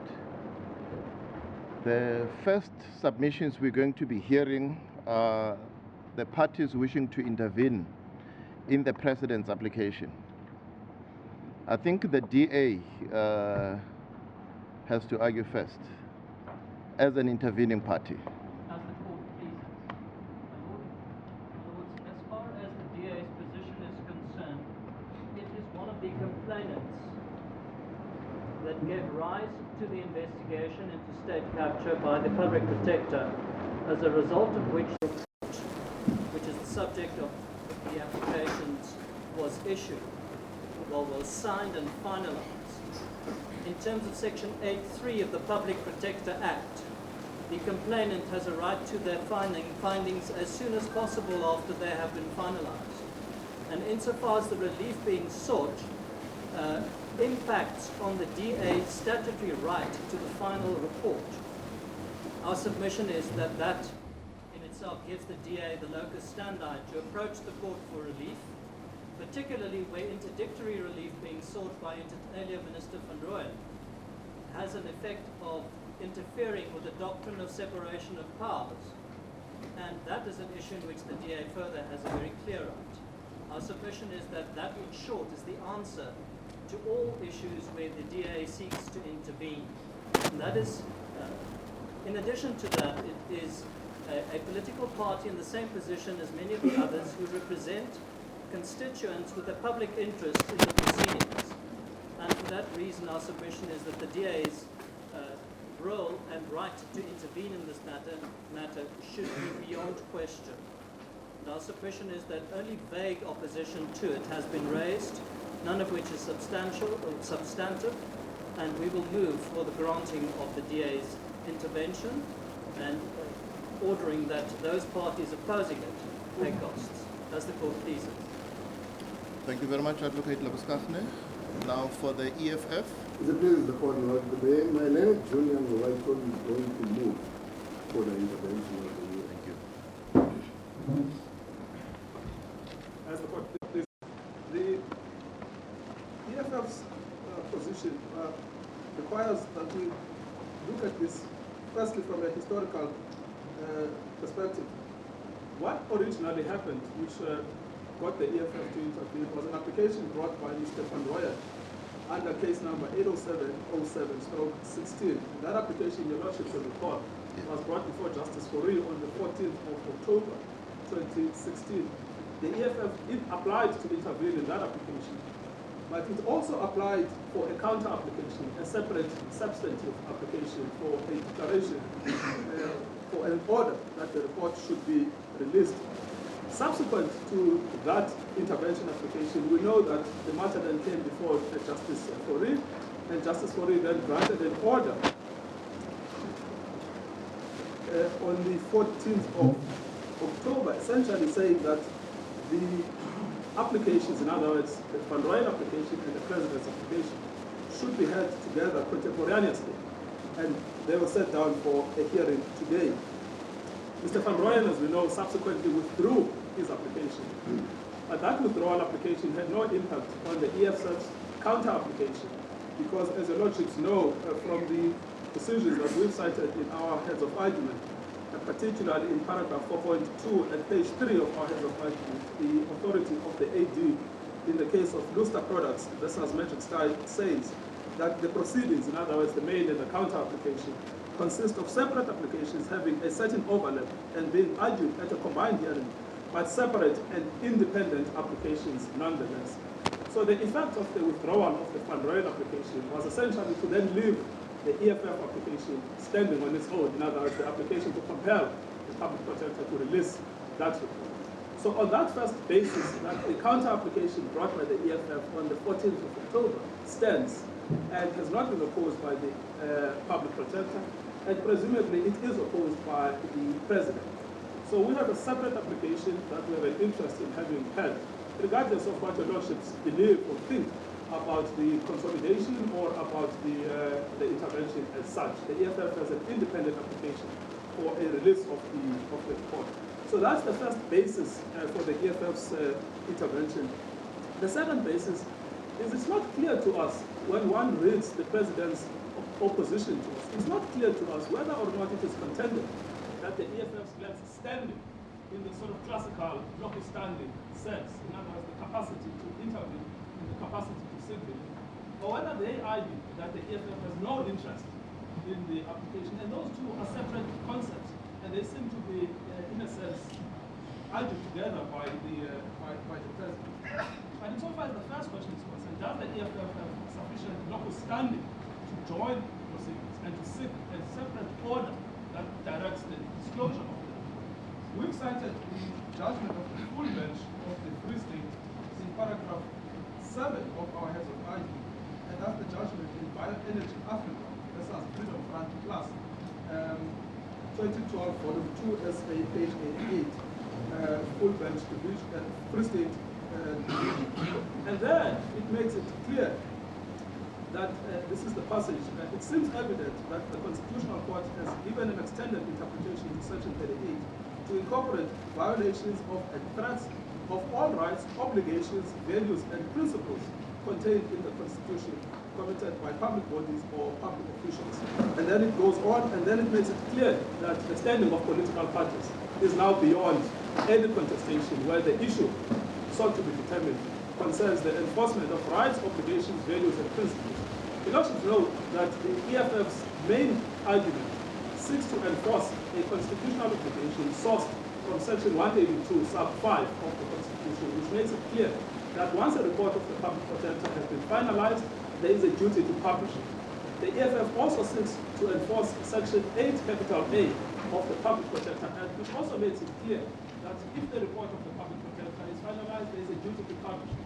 So the EFF has standing in the sense of political parties seeking to enforce the performance of the constitutional obligation. And then the third question, which again seems to be conflated by the president's opposition, is the question of interest. Political parties have an interest in the affairs of their country. This is a case not like any other case. This is a case that involves the highest office in the land. The EFF is the third largest political party represented in Parliament. It has a direct interest in what happens with the affairs of the country in relation to the conduct of the president. It has a specific interest in ensuring that the conduct of the president is consistent with the Constitution.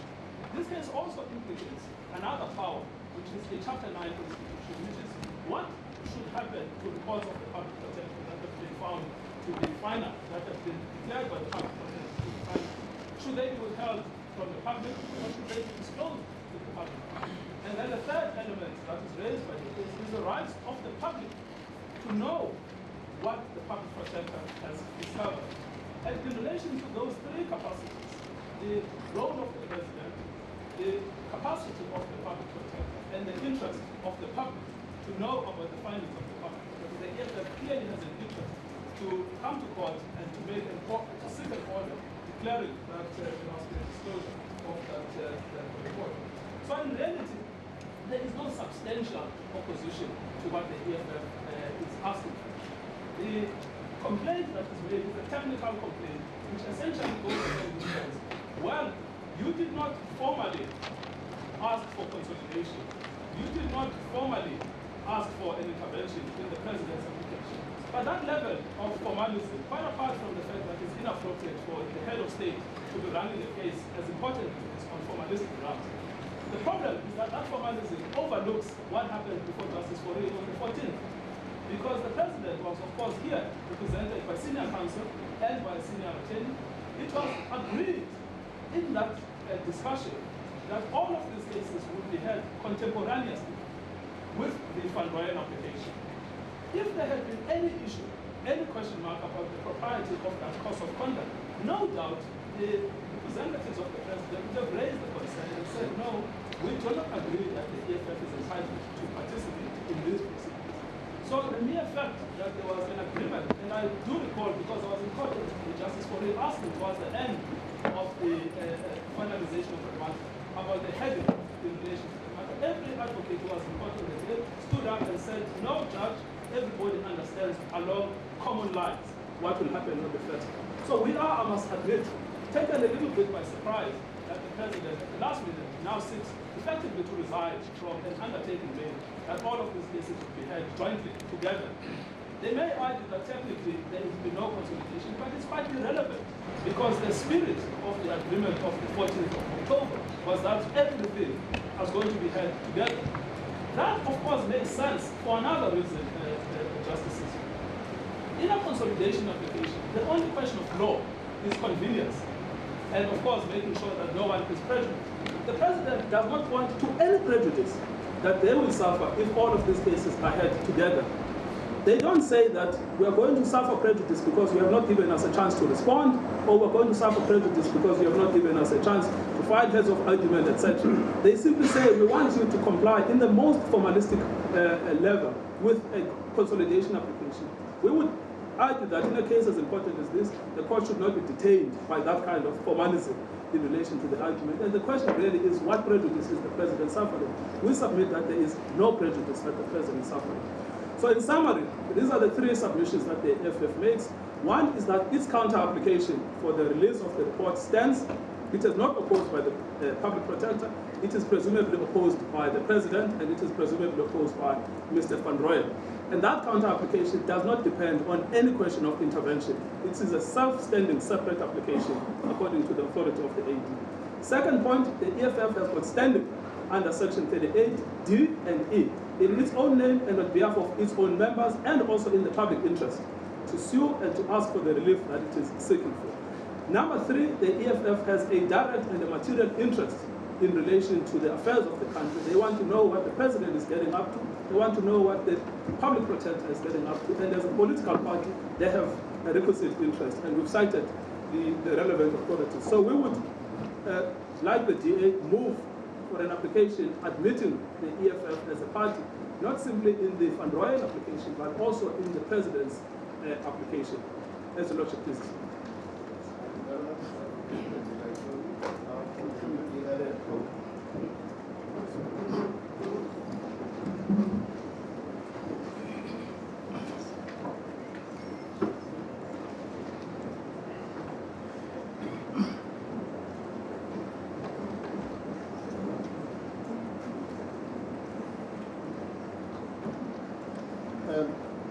My Lords, Justices, if I may, with the greatest respect, approach the same question from a slightly different angle.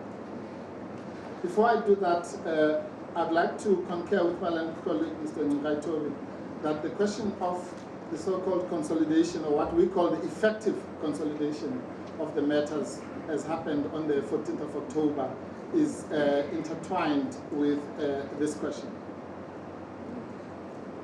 There can be no doubt, if anybody looks at the order of His Lordship Mr. Justice Fourie on the 14th, that the matters were, as we put it in the papers, effectively consolidated. And what is more, that effective consolidation was done by consent. In other words, with the agreement of the parties.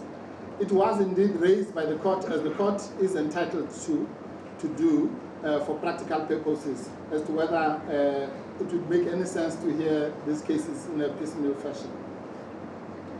Now, be that as it may, the question then arises, there are three intervention applications where we, my clients, have placed an interest. And I'll call them, the first one is Van Rooyen 1, which was the original Van Rooyen application of the 14th of October. And then is the intervention in the application of President Zuma, and then the current intervention application in Van Rooyen 2, which is the re-emergence of Minister Van Rooyen yesterday as a party. Now, the way to look at this, so that we don't do in a piecemeal fashion, my lords, is to go to the tried and tested test of direct and substantial interest. I will leave the question of locus standi, which is obviously related. Mr. Ngaitobi addressed it adequately. What then is the interest of the UDM and COPE in this matter? Well, that question can only be answered, my lords, by first looking at why are we here? What is this about?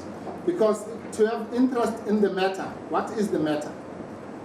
The matter is simply whether or not the report of the public protector should be released to the public and to the National Assembly according to the statute. Because those are the two methods by which the public, which is being protected, receives the information. It receives it directly, firstly through media releases that are done by the public protector, but in a political sense or formalistic sense, it receives it through it being delivered to the National Assembly and all sorts of other steps taken. That is why, for example, when the order was given for safekeeping, the report was referred to the Speaker of the National Assembly. Now, the parties that I represent are players in that National Assembly. It is they ultimately who are going to be seized with this matter. once it is received by the National Assembly. It is they who will take the necessary steps which must be taken in terms of the Constitution to take the matter to its logical conclusion. And I just want to address that. Let's put aside for a minute what the political parties say. Let's listen to what the President himself says about this matter. At page 17 of the application for the paginated papers in the intervention bundle. It's marked on mine is marked the main application. Page 17 would therefore be paragraph 39 to 43 of the President's application. Thank you. The President says, I am advised that I need to show irreparable harm in order to justify the relief sought. The irreparable harm I will suffer will impact on my person as head of state as well as the office I hold. Now, we agree with the President on that score. Now, if that is so, then what he is alluding to, any threat, real or perceived, to the office he holds, simply means that he appreciates that the implications of this matter might lead to the invocations of the impeachment proceedings or the motion of no confidence in terms of sections 93 and 102 of the Constitution.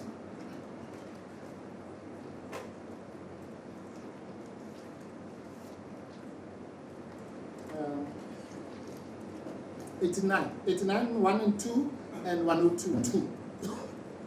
I beg your pardon, my Lord. Now, those threats, perceived threats by the President, for them to be realized, which are real, we agree with him, can only be invoked by, among others, the parties that we represent. Because Section 89 says, the National Assembly, by a resolution adopted with a supporting vote of at least 2/3 of its members, may remove the President from office only on the grounds of A, serious violation of the Constitution, serious misconduct, and inability to perform the functions of the office. With the greatest respect, my Lord, this is a case that implicates all those three grounds of impeachment. If true, and we don't express an opinion at this stage, because this is the interlocutory stage, but if true, the allegations that are being made against the President in this matter would implicate all those three. It would, without any doubt, and we will deal with this when we deal with the merits, constitute a serious violation of the Constitution if indeed the President abdicated his presidential powers to appoint cabinet ministers to some private interests. I cannot imagine a bigger serious violation of the Constitution than that. If it would also fall under Section 89B, which would be serious misconduct. But more importantly, it would fall under Section 89(1)(c), which is the inability to perform the functions of his office. In other words, the functions of his office, which are defined in the Constitution, would have been abdicated and relegated to somebody else. Section 102 is along the similar lines. To save time, the only difference between Section 102.2 and Section 89 is that in terms of Section 102.2, it is the motion of no confidence provision, and that is done merely by the majority of the members of Parliament. Section 89 is done by 2/3, but that's a difference that is not important for the purposes of this discussion. So nobody else is going to realize the threat that the President has correctly identified about the matters that are implicated in this case other than the political parties represented in Parliament. Or to put it differently, and to piggyback on Mr. Nkaitobi's broader definition, other than the public. Remember, this is the public protector. But the public will only exercise its punitive or sanction abilities around this matter through the agency of political parties. That is how our democracy is structured.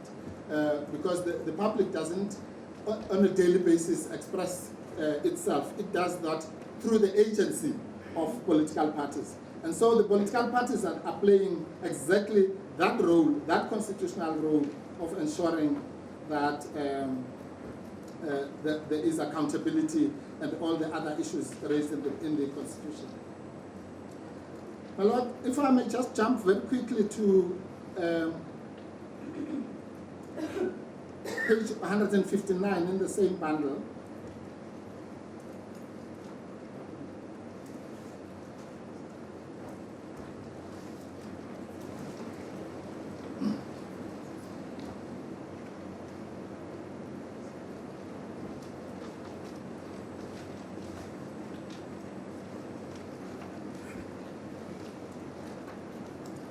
That would be paragraphs 52 to 55 of our replying affidavit. If your lordships are there. Thank you. The connection with my submissions is made in those two paragraphs, if I may just read them. It says this application is a matter of public importance. If the allegations made against the president are correct, submissions that I've made, they will prove that the president has acted in contravention of the Constitution. This will in turn mean that he has abdicated his executive responsibilities to private interests. 54, the intervening parties have always maintained that the current president is not fit for office. Any proof that he has abdicated his presidential functions to a private party will show that he is not fit for office. It is only the intervening parties who can trigger the constitutional process which would follow from that fact. In other words, this goes in line with the president's own admission of what this application is all about, but also just a common sense. All you have to do is just to read the heading of the letters of the public protector. What is being investigated here? It is the conduct of the president and his relationship with the Gupta family, more particularly in relation to the appointment of ministers. So all those are subsumed in here. So with the greatest respect, my Lord, the intervention application is, in fact, our jurisprudence, more particularly given the recent cases of the DA versus the president, EFF and the DA, the so-called Nkandla case and so on. Our jurisprudence has now developed to such an extent that the role of political parties as the broader protectors of the public and the Constitution is almost taken for granted. So the political parties that Senator Nkaitobi has submitted are acting in their own interest, but also in the interest of their members and voters. And with the greatest respect, the intervening political parties as such in this particular matter represent not less than the voice of not less than 5 million voters, roughly speaking. Now, the next question that is raised, my Lord, is the question of the intervention in the president's application. I will not bore your lordship with references, simply to say this. His Lordship, Mr. Justice Fourie, will remember that when we were here on the 14th, the first thing I did was to apologize to my learned colleague for the president, Ms. Platt, because we had effectively dragged her here at the last minute. And that is because in our intervention application, which technically was in the Van Rooyen application, we cited deliberately and advisedly, we cited the president as a party. And that's why Ms. Platt had to be here. That was the only reason. Otherwise, she had no reason to be here on the 14th. Why then did we cite the president? We cited the president because any cursory reading of our application for intervention will show, my lords, that we refer to both parties. Many, many times, I don't have to go to the papers. It says neither the applicant nor the second respondent can do this, neither the first or the second respondent were not given adequate time, and so on and so on. In fact, there's a specific reference in that affidavit which is directed solely to the president, where we say we are going to contest, as we do, the right of the president to be represented by the state attorney in these matters. And that is directed, I'm not making that point now, I'm simply saying that those are allegations which in that founding affidavit are specifically directed at the president. So there could have been no doubt in their minds that the intervention application, while at face value it might have looked like it was merely for the Van Rooyen application, actually was directed at them both through the substance of the affidavit and the mere fact that they were cited and brought here to court. Mr. Ngukaitobi covered the issue of the court order of the 14th. Yes. In case that's where you're moving to. No, I'm not moving there, my lords. I'm moving to the issue that the effective, the intervention application, because remember there's an argument that says, or that will be presented, no doubt, that the president's application stands separately, and it should not have been, or rather, we have no right to intervene in it.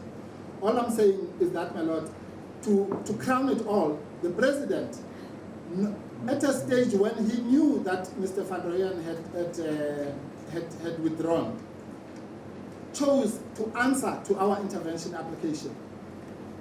He could not have chosen to answer to our intervention application unless he knew, which he did, that our intervention application also covered the president. That answering affidavit where he says, whatever he says about the DA also applies to us, betrays any latter complaint that there is no intervention application in respect of the president. So that covers now what I call Van Rooyen 1 and the president's intervention. It was all covered in the original application for intervention, which in our respectful submission was effectively consolidated. So what of the Van Rooyen 2, which is the latest application? Well, we oppose that application. Well, firstly, the papers that I've handed up, my lord, the affidavit serves for two purposes. It serves as a founding affidavit, quote unquote, for the application for intervention, but it's also an answering affidavit to the Van Rooyen application. So insofar as it is an application for intervention, firstly, well, we firstly say that we intervene for the purposes of opposing the so-called urgent application of Van Rooyen this time around. And the grounds thereof are set out in the papers that I've handed up. That application, with the greatest respect, cannot be catapulted and bulldozed back into this application. Advocate Mpofu, I thought we were just dealing with the interventions to the president's application. We'll come back to the Van Rooyen one. Yeah. Well, in that case, my lord, then I'll confine myself to the arguments that I have made in relation to the president's application, yes, which, with the greatest respect, must be read together with the submissions that I've made on consolidation. Yes. The last word, my lord, and again I won't waste the court's time by reading, is that at the appropriate time, we will refer to the recent case of the Economic Freedom Fighters versus the Speaker of National Assembly and others, which is 2016-5 BCLR 618CC, or the so-called Nkandla case. And in that case, again, without reading specifically, the Learned Chief Justice makes it abundantly clear that the role of the president, he calls the president a so-called constitutional being, and that the role of the president permeates across the democratic process in relation in particular to what we are here for, which is the value, the constitutional value of accountability, which is in Section 1 of the Constitution. Thank you, Advocate Mpofu. The next to argue is the the intervening party, Ms. Mentor. If you are covered by the submissions made, please say so, because we don't want you to traverse ground that has been laid before us. My Lord, I will bear that in mind, and to the extent that my submissions have been made by other parties, I'll be very brief. Yes. My Lord, just by way of a very brief factual background, the factual basis or the factual background to Ms. Mentor's application to intervene is that she is a member of the ANC and she was formerly a member of Parliament. And in March of this year, she made certain disclosures, certain public disclosures, which served partly as the catalyst for the Democratic Alliance requesting the public protector to investigate the issue which is at the heart of this matter. And she then subsequently also was called upon by the public protector and willingly cooperated with the public protector's investigation.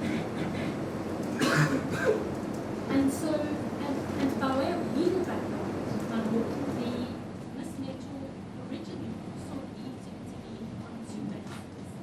Firstly, because in correspondence between the President and the public protector, and in the President's original farming affidavit, he appeared to assert the right to cross-examine persons who had cooperated and had been interviewed by the public protector in person, either directly or through his legal representative. On that basis, so that was the first basis on which Ms. Mentor sought leave to intervene, because her rights would obviously be affected by that. But secondly, also, she asserted the right to intervene on the basis that, as a member of the public, she has a right to the release of the public protector's report. Now, in the President's answering affidavit to Ms. Mentor's application, he has dealt at great length with the first basis for her application to intervene, which was the issue of questioning witnesses who had been interviewed by the public protector. And he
clearly provide a right to the public to access to the public protector's reports, and that to the extent that there is any doubt in Section 8 of the Act, that provision should be interpreted not just to impose an obligation on the public protector, but a right to the public. We submit that must be resolved by interpreting that provision in light of the Constitution. Firstly, Section 1825, but secondly, also the rights in the Bill of Rights. And in this respect, my Lord, we would refer to the recent jurisprudence of the Constitutional Court in relation to the devastating effect that corruption has in our society, where the Constitutional Court recognized that it is a threat to all of the rights in the Bill of Rights. And secondly, the fact that the Constitutional Court recognizes that the public protector plays a vital role. She was described as a constitutional gift to our nation in the fight against corruption. Thirdly, that she exercises her mandate in the public interest. To paraphrase the Chief Justice, the name really says it all. It was for the public protector is there to protect the public. And so, my Lord, it must be that the public, and I would submit any member, would have the right to bring an application to compel the release of the public protector's report. If I could just, in conclusion, posit this hypothetical scenario. If we could imagine a situation where the public protector refused to release a report, and my Lord, I just want to clarify, I don't want to be understood in any way to be suggesting that the current public protector is or might do that. I don't think that at all. I just say that if you imagine the hypothetical situation of that occurring, where for whatever reason the public protector refuses to release a report, and of course it's unlikely that the government would then take steps, or certainly those persons implicated in such a report, to compel its release. It must be that a member of the public in those circumstances would be entitled to bring an application to compel the public protector to release the report, because otherwise the mandate would be completely and entirely frustrated. And so I submit that on that basis, Ms. Metro clearly has a right to intervene in these proceedings in her own right, but also on behalf of the public. Thank you, Advocate Lewis. Ms. Platt, for the President.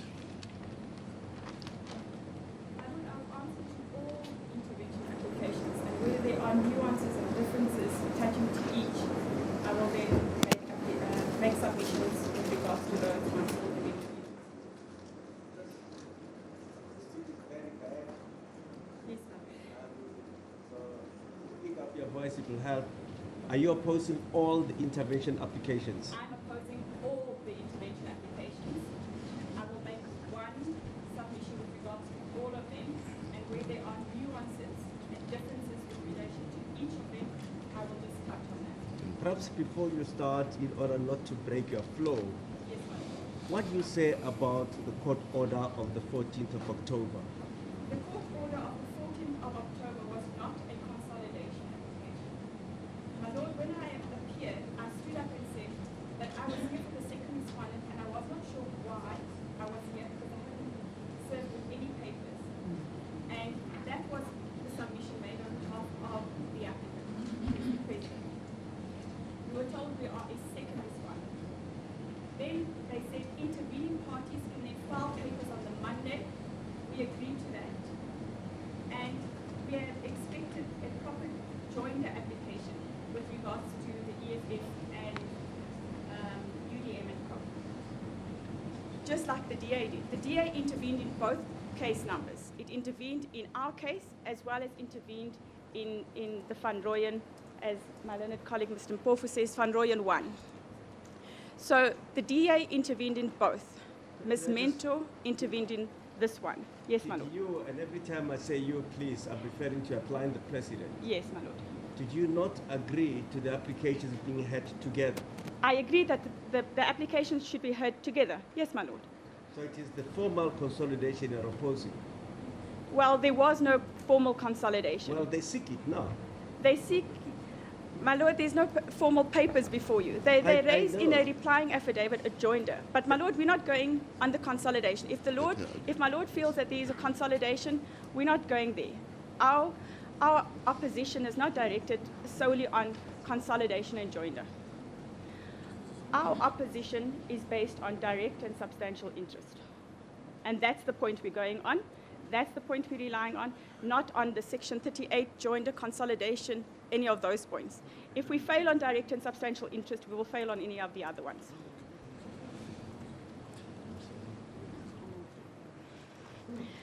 My Lord,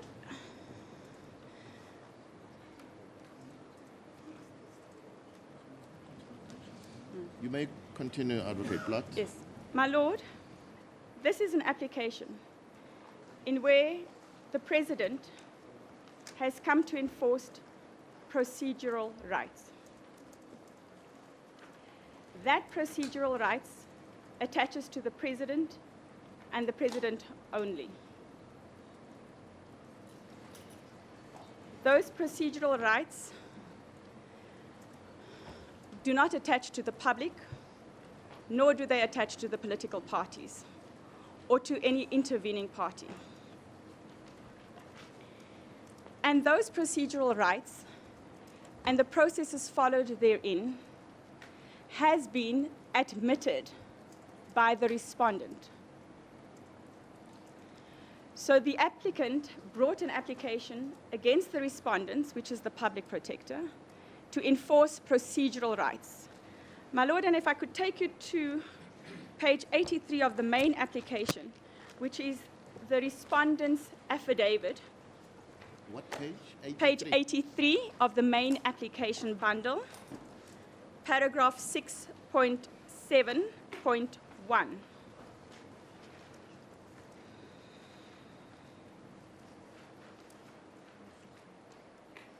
It says, the facts, 7.1.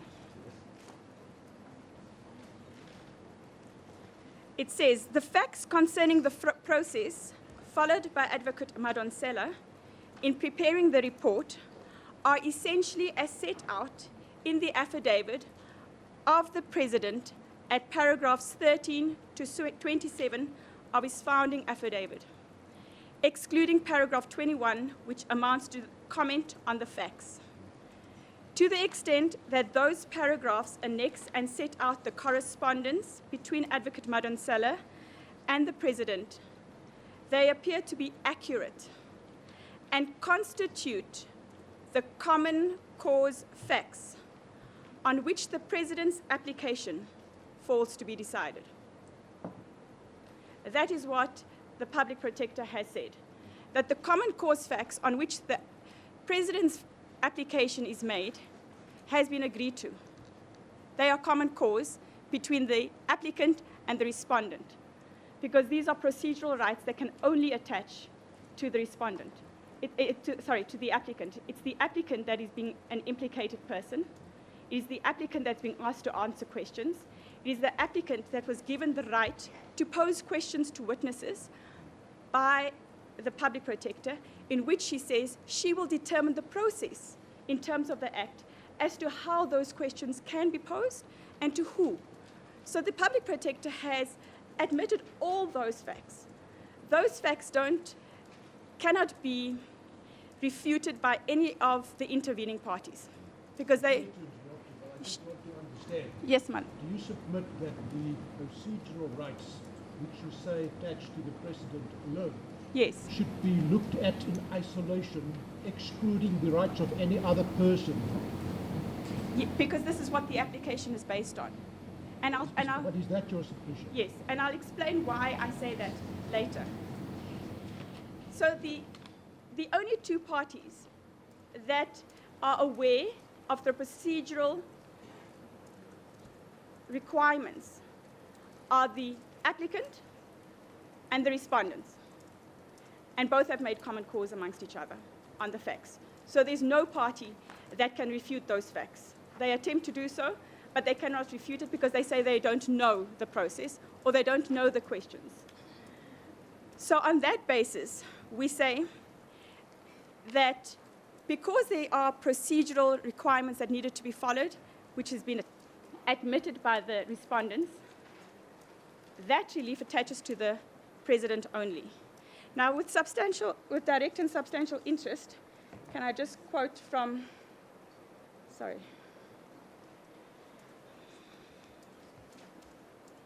I'm sorry, this just did some funny thing now.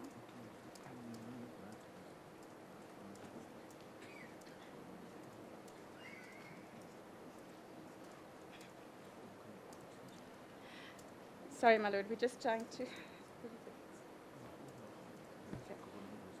It's Gordon versus Department of Health, 2009, 1, All South Africa, 39, SCA at paragraph 9. And the Supreme Court of Appeal stated the following. The issue in our matter, as it is in any non-joinder dispute, is whether the party sought to be joined has a direct and substantial interest in the matter.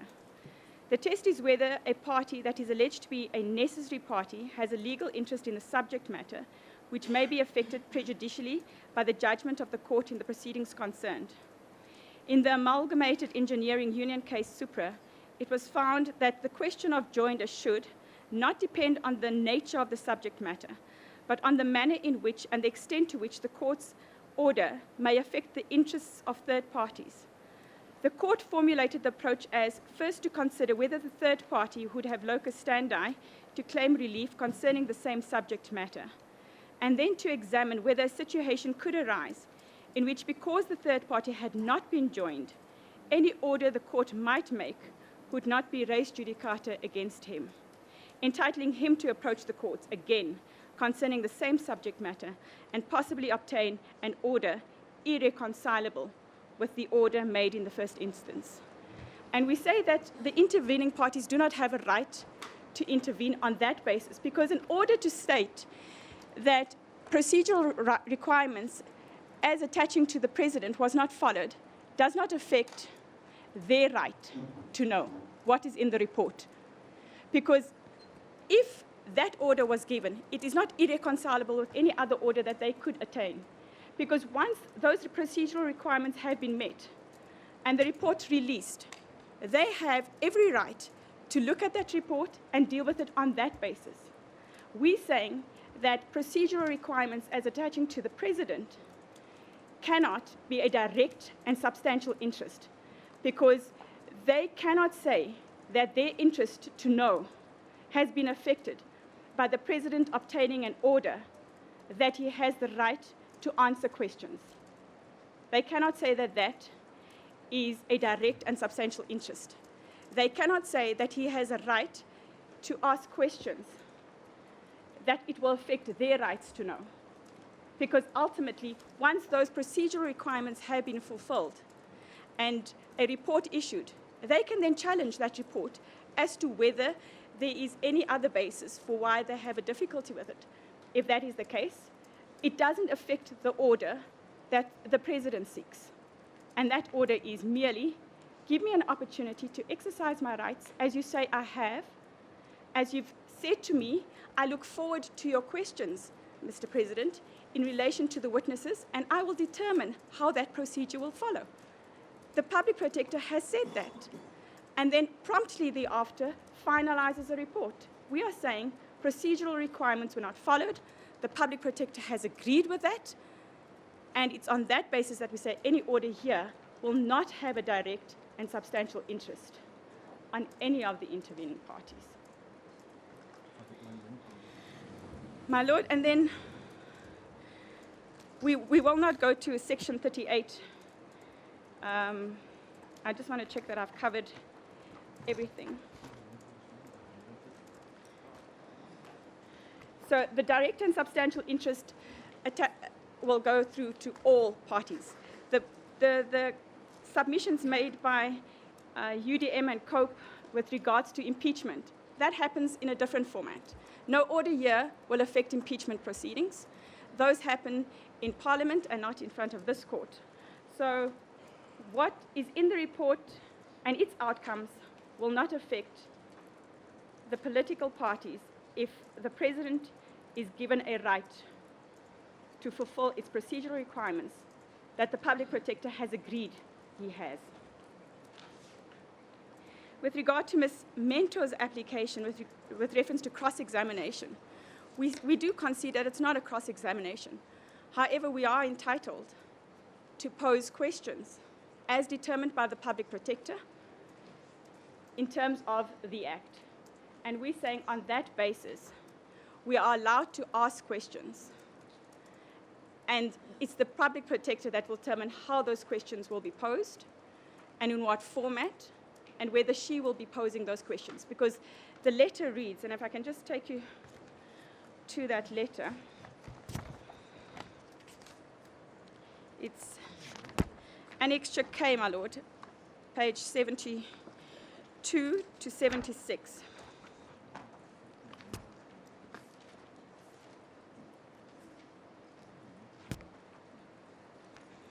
It's paragraph 11, page 75, my lord. This is on the 11th of October, 2016. And she says, I look forward to receiving the questions you wish to pose to witnesses who have appeared before me. I shall make a determination on such questions in accordance with the Public Protector Act, creating a legitimate expectation by the President that he would be allowed to ask those questions. That has not been denied. Yes. The Public Protector gave the legitimate expectation to the President, that he would be able to ask questions and she would determine how that would happen. And that is correct, because that's what Section 7(9) of the Public Protector Act says. So we say on that basis,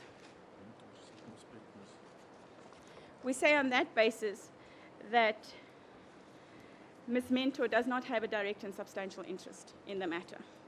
And as a witness, we say that in the Haddam's decision of the Supreme Court of Appeal, in the National Director of Public Prosecutions versus Zuma, 2009, 2 SA 277 SCA, at paragraph 85, it says, I'll read from 84, just to give context.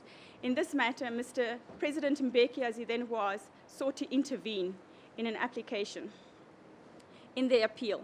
And the court says, nevertheless, to be able to intervene in proceedings, a party must have a direct and substantial interest in the outcome of the litigation, whether in the court of first instance or on appeal. The basic problem with the application is that the applicants have no interest in the order, but only in the reasoning. They are in the position of a witness whose evidence has been rejected or on whose demeanor an unfavorable finding has been expressed. Such a person has no ready remedy, especially not by means of intervention. And that is Mrs. Mentor's entire case, that she gave evidence, she is a witness, and therefore she needs to intervene. And we're saying, according to the SCA, you do not have a right and a ready remedy to intervene in an application of this nature. My Lord, and she also states, Ms. Mentor, in paragraph 49, page 17 of her intervention application.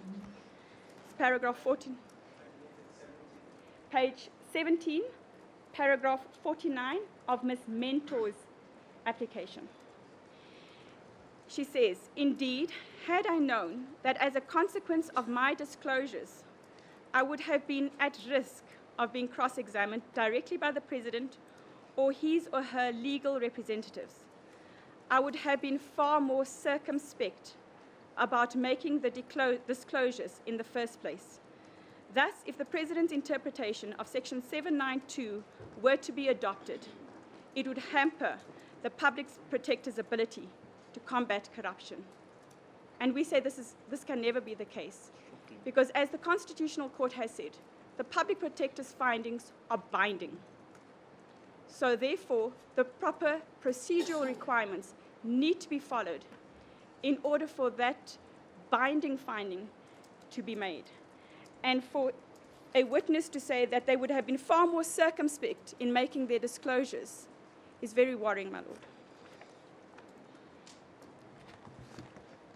My Lord, so that is the basis of which we oppose the applications, that they do not have a direct and substantial interest on purely procedural requirements on which all of the parties have no direct facts to rebut what the Public Protector has said.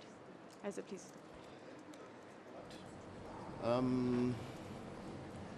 We're going to adjourn for 15 minutes, and then we'll hear the replies. We'll take it from there. Court adjourns.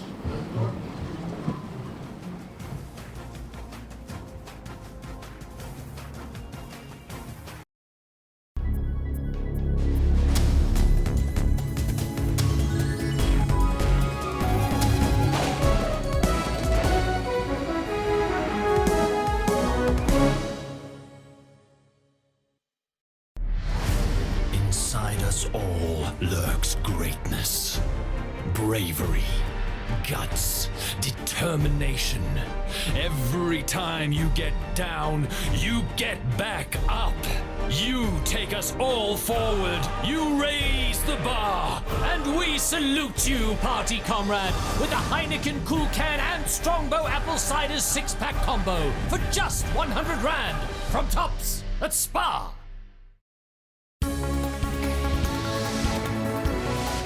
Keeping you up to date with business developments. There's no shortage of money in the system. There's a shortage of implementation capacity to actually get things done.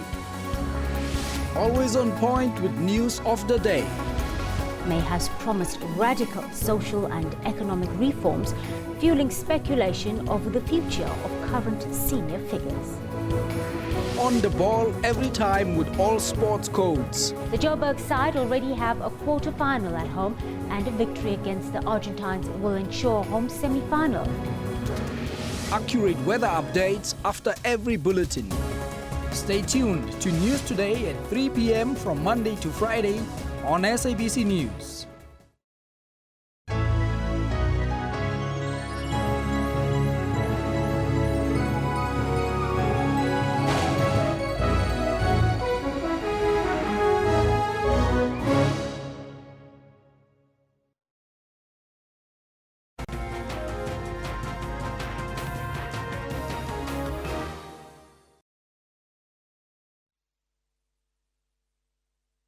President Jacob Zuma indicated that he will request a postponement in the interdict to delay the publication of the former public protector Thuli Madonsela's report on state capture. We'll be going back to the court as soon as possible. Right now, let's take a look at the story that's dominating the news today.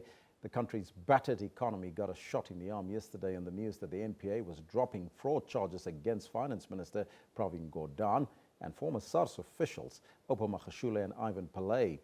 The decision to remove some uncertainty, rather, in terms of policy direction and implementation, and the Rand soon hit a 5-week high.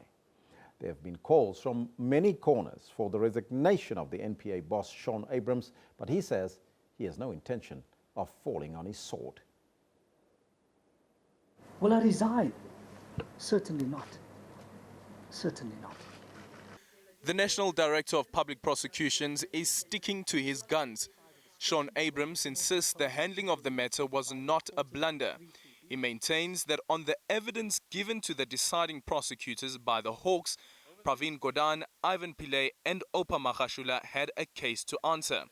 But representations from Pillay and Magashule, supported by the 2009 legal opinion by SARS Deputy Director of Law Flock Symington, proved there was no criminal intent. I'm of the view that this matter could easily have been clarified had there been proper engagement and cooperation between the Hawks and Mr. Magashule, Mr. Pillay and Minister Gordhan. In 2009, Symington advised there was no technicality stopping SARS from reappointing former Deputy Commissioner Pillay, who went on early retirement. Abrams was furnished with the memorandum by Freedom Under Law and the Helen Suzman Foundation, which wanted him to drop the charges. Abrams claims he was unaware of the legal advice, although it was used in Pillay's 2014 Labour case. It remains unclear whether the Hawks also missed this. I have no evidence or information before me indicative of the Hawks investigators or anybody withholding any information from the prosecutors concerned or withholding information from me. Excuse me. The dropping of the charges comes just days after this video surfaced. Symington is seen being held in a boardroom against his will by Hawks officers and bodyguards of SARS Commissioner Tom Moyane. The Hawks have been unavailable for comment on the investigation procedure. Aldrin St. Pierre, SABC News, Pretoria. Now remember that we're asking you that question on the poll today, whether or not Shaun Abrams should fall on his sword and whether he should step down. Let's see if that, if we do have that poll. There it is. Calls for the NPA head, Shaun Abrams, to resign. 72% of you are saying it is a fair question, and 9% of you saying it's unfair. 19% says I don't care. So far, 233 votes in. You've got 21 hours left there to still participate in that poll. Let me know what you think of this, and we'll take it as soon as possible. Let's now take a look at divisions in Africa's position in relation to the International Criminal Court, the ICC, that have become clear during a debate on the court's annual report in the UN General Assembly. While South Africa didn't participate in the debate, a number of countries expressed their regret at this country's recently confirmed withdrawal from the Rome Statute, while Kenya and Burundi provided the most pointed denunciations of the court. Kenya said the report failed to tackle the real issues facing the ICC and to offer pragmatic solutions on the way forward. It called for the court to unshackle itself from the influence of powerful member states. Clearly, something is deeply wrong at the International Criminal Court. With only one new accession during the reporting period, it is clear that this court only continues to enjoy membership and support from a small segment of countries in the world. We take note with very keen interest of the recent important developments within the membership. Burundi, that like South Africa has begun the process of withdrawal, urged other African countries to do the same.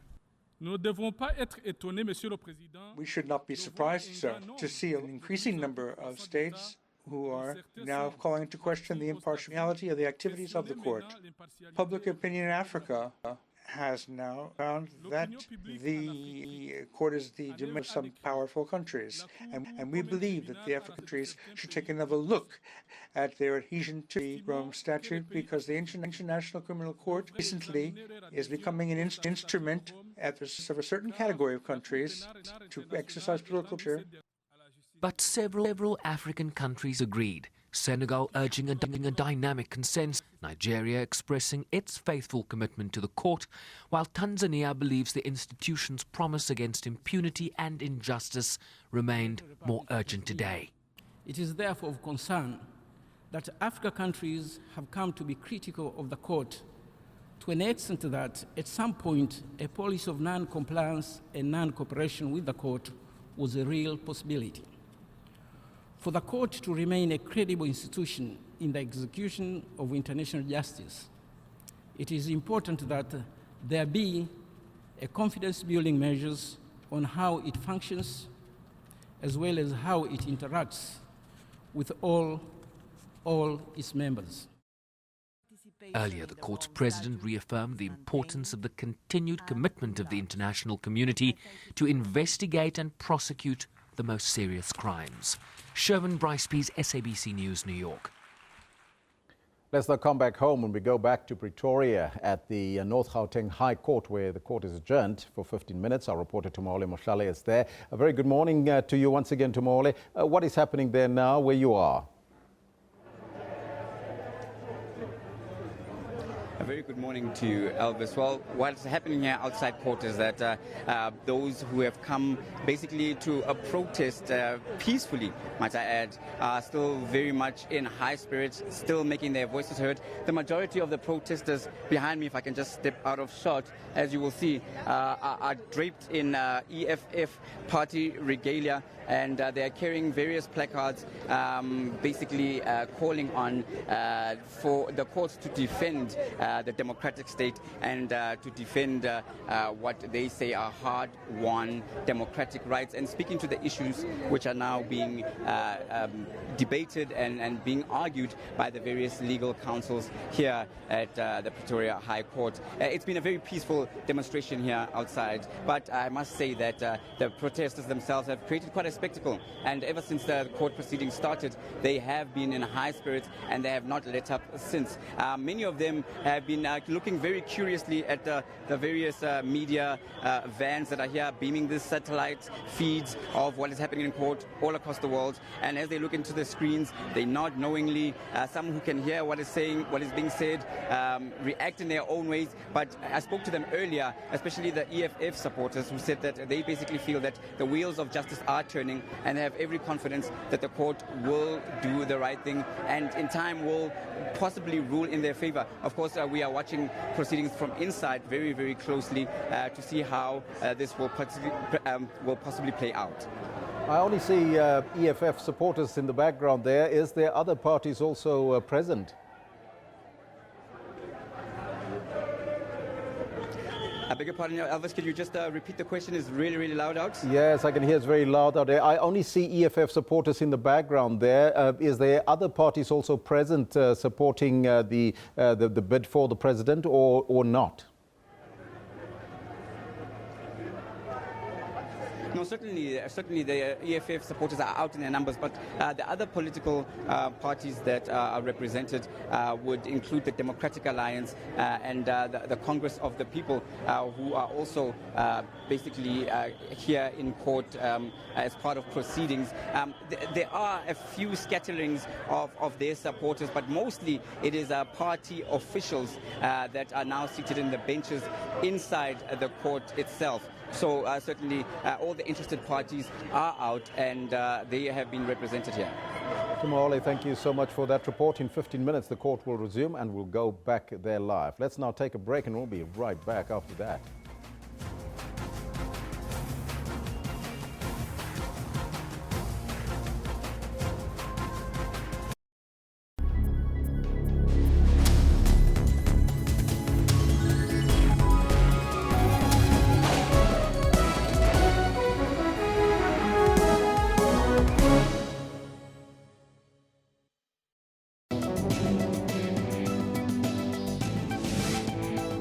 We are one of the 22 high-burden countries, and out of that we're number 6, following countries like India, China, and with huge population.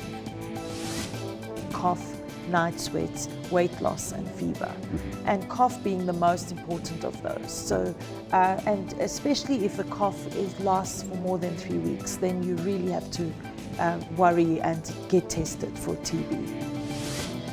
The motivation is to affect behavior change, particularly with people who cough and who may be carrying the bacterium. So encouraging people to use the elbow.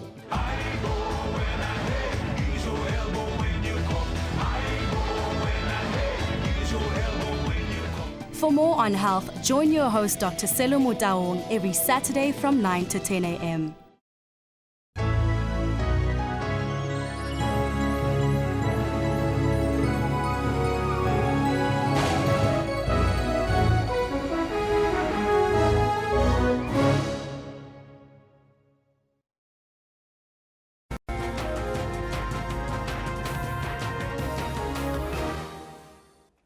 Welcome back. I'm Kendall Makamat and I've got sports news for you, starting with domestic football, where Orlando Pirates and Bidvest are the only two teams that haven't tasted defeat in the Absolute Premiership so far this season. Both teams will be keen to maintain the status quo when they take on SuperSport United and Chippa United respectively this evening. The Stuart Baxter-led troops are slowly becoming dangerous to the opposition, with Jeremy Brockie finding his scoring boots again. Also, veteran midfielder Rinelu Litsulunyane is not only stamping his authority in the middle of the park, he's also getting onto the scoreboard.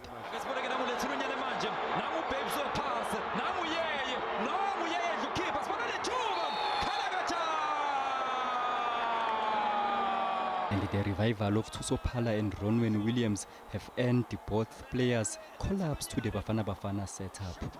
Amatsatsantsa will host Orlando Pirates at Mbombela Stadium in Nelspruit.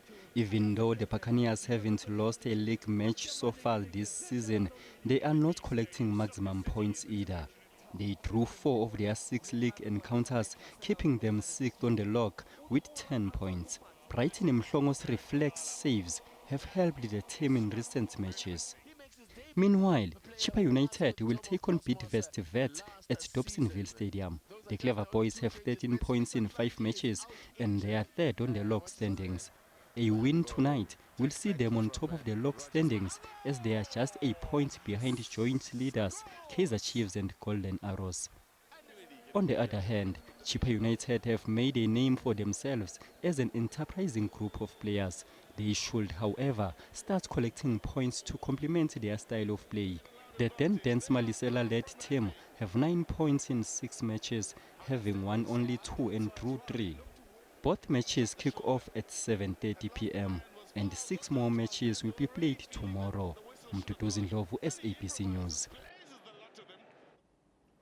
Right, we cut away from the sports to go back to the Pretoria High Court for the hearing for the application for the interdict of the state capture report is being heard. Let's take live pictures from there right now.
As you can see, 15 minutes break, that's what the judge indicated. They're still waiting for everybody to be seated and to come into the court as we're waiting for the application to interdict the state capture report by the President Jacob Zuma. As you know, there's 2 other applications as well on the cards by Des van Rooyen as well as Zwane. So we're waiting for them to start off again and to take the process forward.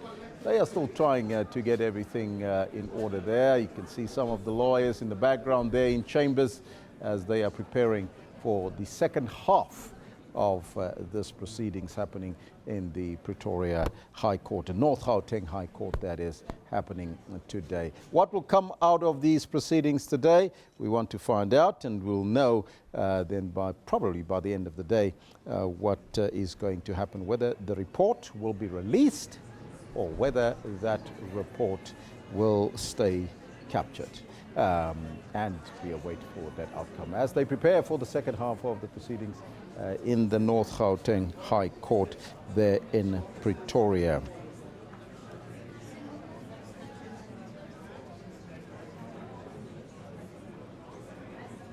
Earlier you've heard some of the lawyers coming through and giving their side of the story in terms of why the report should not be released, indicating that the president did not have enough time to give his point of view, and of course not having a chance to interview the witnesses to the report, and that is why they're in court today, to stop the report from being published and being released.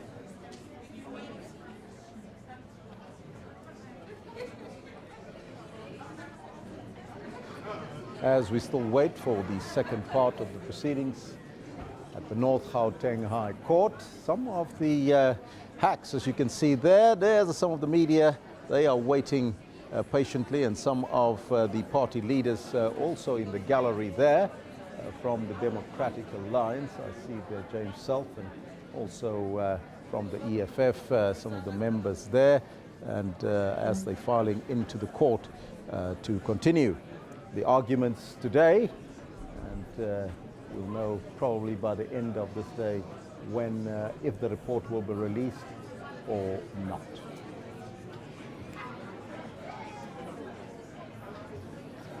We'll take a short break and we'll be back right after that while we wait for the court to start.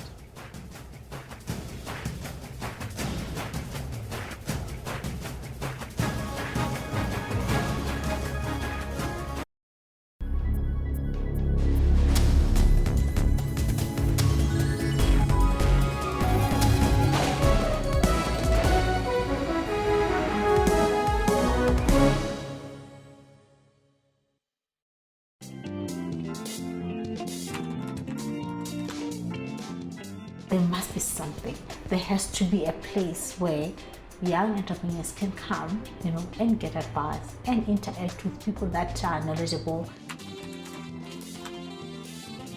Business for me, really, it's a calling. I do believe that it is a calling. Because I even remember, even when I was younger, when I was in grade 4, I sold silkworms. And they were quite popular, actually. I was making a New York brand in South Africa. Being very proud of being a South African, I wanted to make it proudly South African. For more inspiring stories, stay tuned to Bupilong every Friday.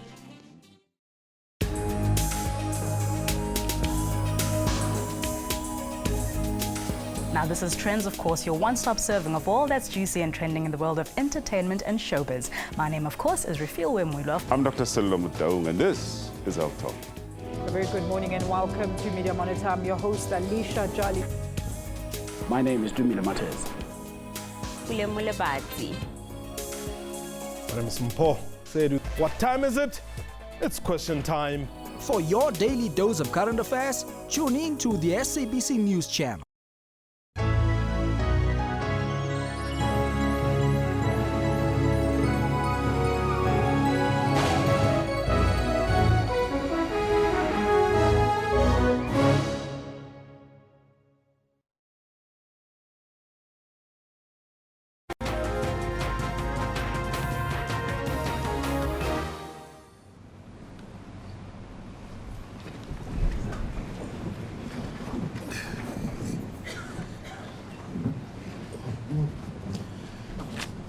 Right.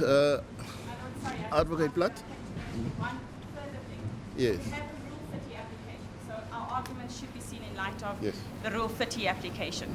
And in our affidavit that we filed to that application, the counterclaim of EFF, UDM and COPE, we specifically say at page 40 in the intervening parties application to intervene bundle 1, if regard is had to the main application, it is patently clear that the President is not a party to these proceedings. Therefore, I'm advised that it's not permissible for me to participate in these proceedings until such time as I am formally joined as a party. Thank you, Madam. Thank you, Advocate Platt. May I mention something? Yes.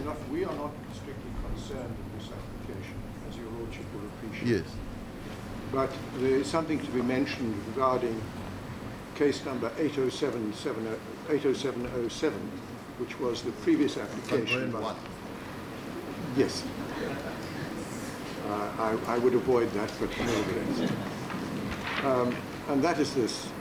In the argument on behalf of the economic freedom fighters, they state that they have a self-standing counter-application. Well, of course, we don't dispute that a counter-application is a self-standing application. But before you can bring a counter-application, you must be a party. And they were never admitted as a party to 80707. So when the two parties agreed to settle the matter, or it was withdrawn, the so-called counter-application fell away. So the logic is incorrect. That's the only point we want to make in that regard. Thank you. Thank you, Advocate Deutsch. Thank you very much. Yeah. Sorry, just before you